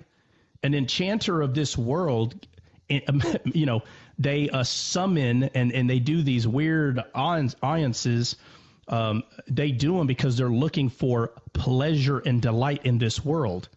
But in the sense of God's world, there is a pleasure and delight, and it's called Eden. It's not a coincidence that this word is being used here when you understand what the word is talking about, receiving something that is good or pleasurable or delightful. And so, again, you can get 5 different rabbis, sorry, not ribeye like the steak, but you can get 5 different rabbis that will kind of argue about with the names of some of these captains, but they'll all come into agreement that it is talking about giving or receiving something good, the name of this Nashon, okay? And so it's not a coincidence that the name of this captain is to give pleasure or delight. It's not, because that's exactly what the captain of the Lord's army came to do, because it's him that's the captain. Issachar's captain, Nathaniel, literally means given of God. It was Christ that was given to us. Zebulun, Eliab. The name of the captain is Eliab. His name means God of his father. That's not a coincidence either. Reuben, Elazar is the name of the captain, and his name is God of the rock. If you read the New Testament long enough, you'll at least understand that one, God of the rock. Simeon, the captain of Simeon is Shelemiel, and that name means peace of God. That one, again, should be evidently clear that Jesus is the Prince of Peace, and we receive peace of God because of him, because of this captain. Gad, the captain of Gad is Elisaph. His name means God is gatherer. And if you don't understand what a gatherer is, this is talking about reaping a harvest, right? You have sowing the seed, watering the seed. Then the seed obviously grows into a harvest, and then it's time to gather the harvest. And it's God who's the gatherer. Next, we have Ephraim. The captain's name is Elishama, and that name means God of hearing. And then we have Manasseh. The captain of Manasseh is Gamaliel, and that name is reward of God. And then we have Benjamin, which the captain's name is Abaddon, and in English, that is father of judgment. So, so these are the captains of each tribe, and it's not a coincidence that the captain of each tribe is a name that goes back to Christ, because he is the secret captain throughout the whole entire Bible. And we'll finish this off today with Joab. So let's go to 1 Chronicles 11. Who's going to read this one? Anybody? Okay, so we'll go to 1 Chronicles 11 and just read 1 through 9. All right, let me know when you're ready. Yeah, go ahead. Then all Israel gathered to David at Hebron and said, "Behold, we are your bone and your flesh. In times past, even when Saul was king, you were the one who led out and brought in Israel. And the Lord your God said to you, you shall shepherd my people Israel, and you shall be prince over my people Israel." So all the elders of Israel came to the king of Hebron, and David made a covenant with them in Hebron before the Lord. And they anointed David king over Israel, according to the word of the Lord through Samuel. Then David and all Israel went to Jerusalem, that is, Jebus, and the Jebusites, the inhabitants of the land, were there. The inhabitants of Jebus said to David, "You shall not enter here." Nevertheless, David captured the stronghold of Zion, that is, the city of David. Now David had said, "Whoever strikes down a Jebusite first shall be chief and commander. Joab, the son of Zeruiah, went up first, so he became chief. And David dwelt in the stronghold, therefore it was called the city of David. He built the city all around, from the Milo even to the surrounding area. And Joab repaired the rest of the city. David became greater and greater, for the Lord of hosts was with him. Okay, so just to start off with Joab's name, his name, and again, put your red pens down. Trust me, I've been through all the woulda, shoulda, coulda names. I get it. But you have to come to an agreement about all the types of understandings about the names, so you can at least see, instead of wasting time arguing about the perfect name, how to translate it. You know, Joab's name in English means Jehovah fathered. Okay? Jehovah fathered. So notice the characteristic of Joab, where David says, whoever defeats the Jebusites, right? He said, I'll make captain. Now watch this. Is it a coincidence that the person that says, oh, no, hold up, I'm going to be captain? Is it a coincidence that the person that has this characteristic to prove himself, to take initiative, to prove himself that he is going to be the captain, is it a coincidence that his name is Jehovah fathered? That's just a coincidence, right? So look at the characteristic of this person. Just the way, I'm going to read the part where he says, when I say characteristics, I'm not saying they're breaking it down. It's close and to the point. It's not a drawn out story. It gets straight to the point. And he says, let's see.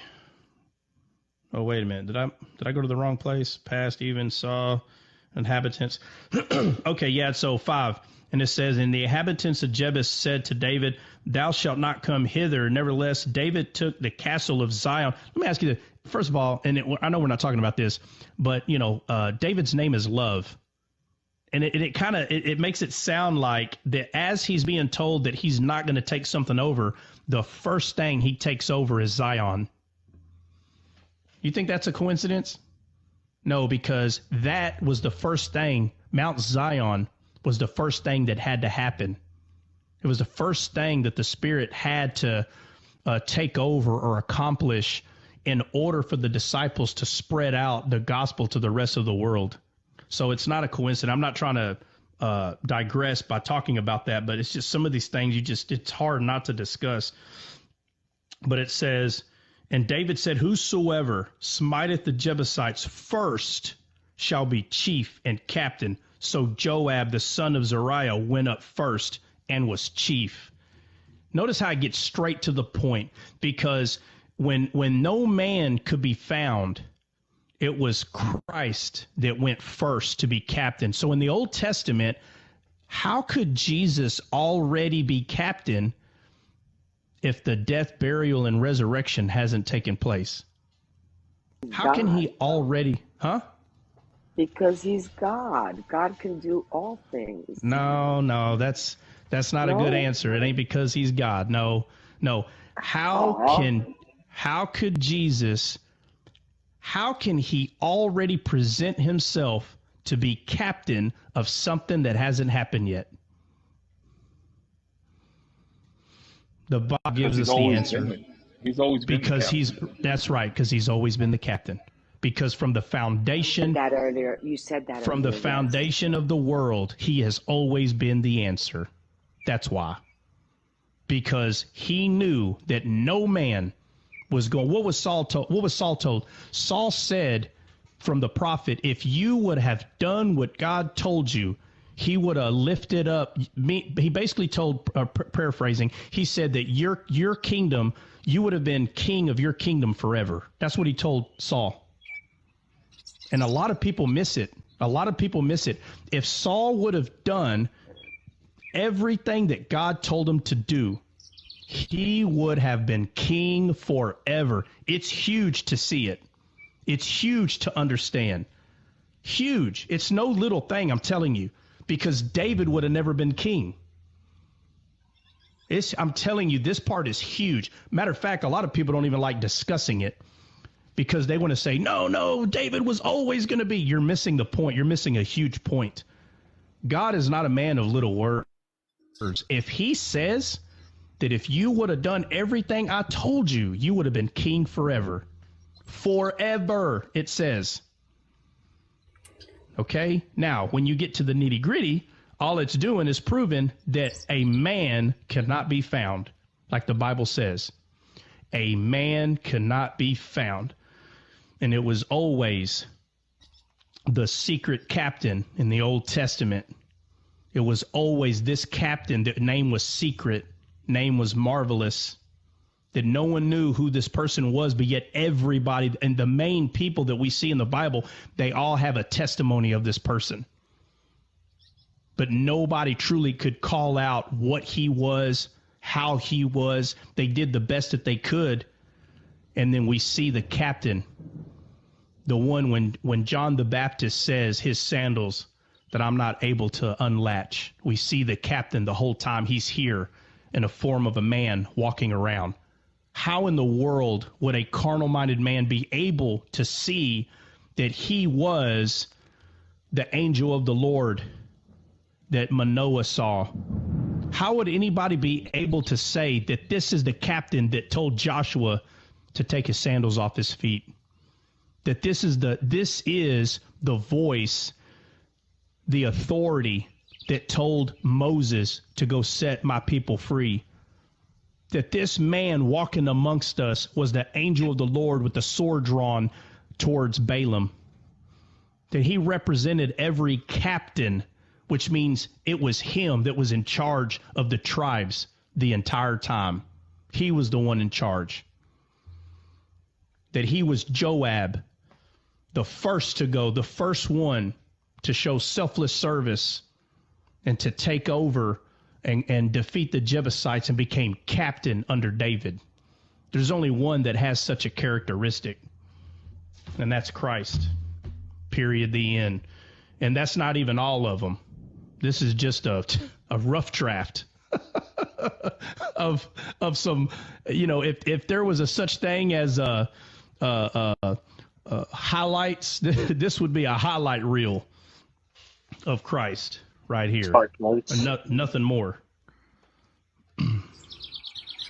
So it's already 9:53. So if anybody got anything to add or discuss, feel free.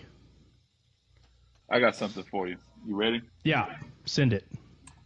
So Joab, if you kind of break down the names and what took place, it would read, in my opinion, when no man was found, Jehovah his father went up to the threshing place and established the city of love, is what it's saying. Okay, say it again. Say it again. Yeah.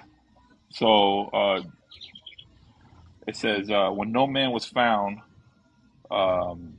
Joab, a.k.a. Jehovah his father, went up to... Jehovah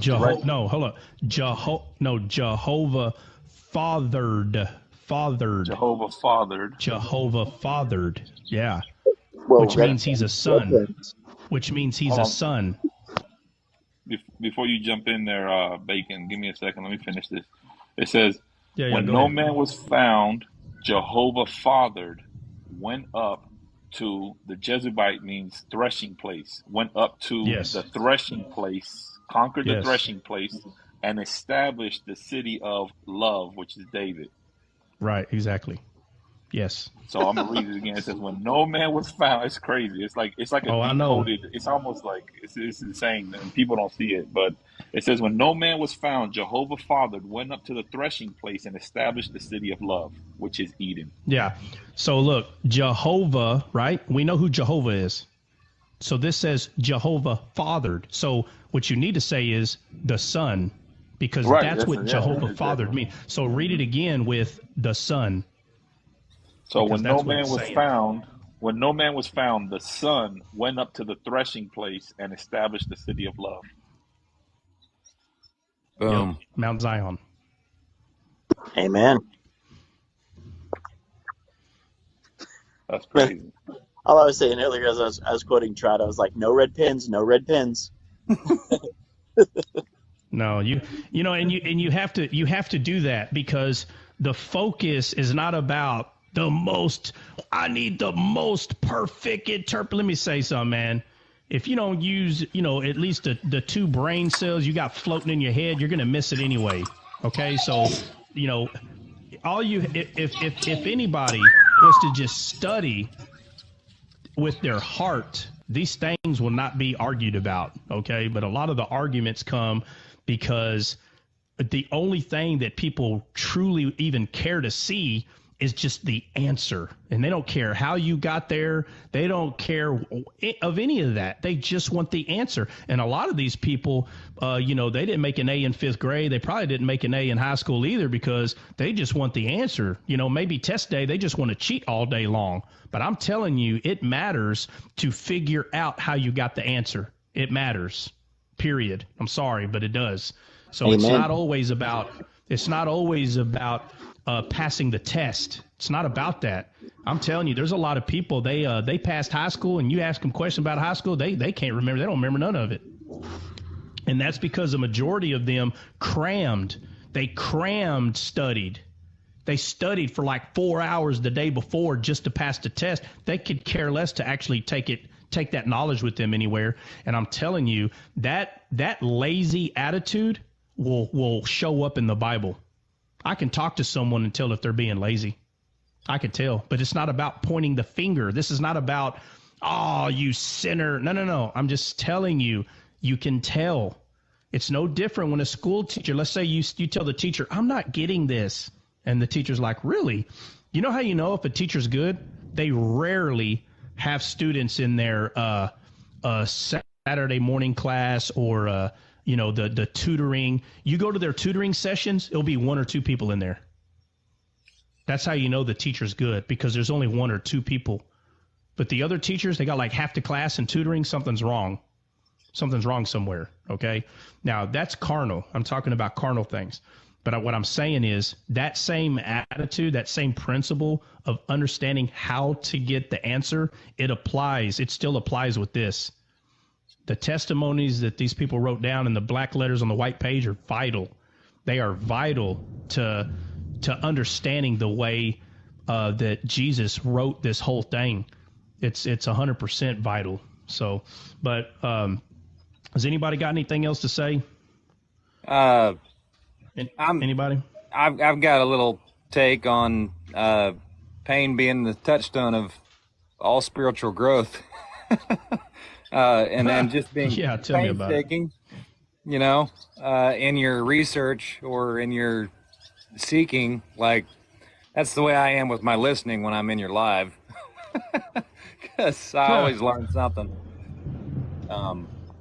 It's just very true. It is like, if you don't have to work for it, you're gonna. I just watched a thing with what's the guy, Dave Ramsey. Had a guy live on a phone call, and the kid had spent hundreds of thousands of dollars in med school and failed his finals. He aced all his tests on the way up, but then at the end he didn't remember any of it. Yeah. So not enough of it to pass the final, so he wasted all that money. Yeah, right. He took that final 3 times, and that's the max amount of times you got to take it before you got to go back to the beginning and start over. Yeah. So. Yeah, that's usually how it is with state exams. Pay all that money to go to man, was that lightning? Oh, well, it's storming outside. But you pay all that money, right, to go to this school because you're going to receive a license, right, to practice something. Mm-hmm. And usually the state gives you 3 tries. And if you don't pass those 3 tries, then you literally have to go through the entire process again to get another 3 tries. So, yeah, I've met some people that went to go get a license of any sort. And man, it hurts when they tell you, dude, like I failed it by, let's say, 8 questions. And you're like, dude, like, you know, and sometimes it's not people's fault, you know, because not all of us have learned how we individually learn best. And sometimes it takes you to go through one of these types of courses so you can learn what's your best method to learn. And that a lot of people miss that, man. You know, it is true. We all learn different. But when you can figure out, like, man, how do I learn the best? When you figure that out, dude, you can get 3, 4, 5 master degrees. I'm telling you. You think it's hard to get a master degree or even a doctorate? It's not. What's hard is when you go through the process of trying to figure out what works for you to learn. I'm telling you, once you figure that out, dude, it's like something clicks. And now you know what to do to make sure that you remember the information. And is it possible that you could fail? Yeah, it's possible. It is. But I'm telling you, you go through it again and you'll pass, because everybody just has to learn how they learn specifically. And the sad thing is a lot of places, I'm not saying all the places, but a lot of places in America, they don't really focus on how you learn individually. They really don't. And so, you know, it's kind of like a cookie cutter way of learning. They give you the information, and if you're left behind, you're left behind, you know. And now that's not the best method, but that's just the method that we're using. We picked that up from the Greeks, right? You just take a bunch of people, put one teacher in front of them, and if you're behind, you're behind. You know, if you ain't first, you're last, you know, period. But right. Dre, anybody? Jess, you got anything to say? Anybody? Good, buddy. I'm just good.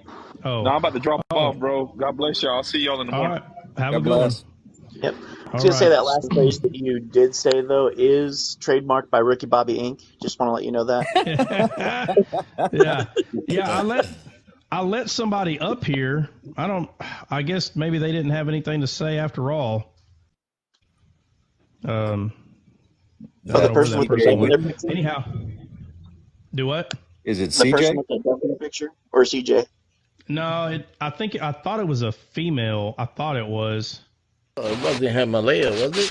Definitely ain't me. No. God bless, sister.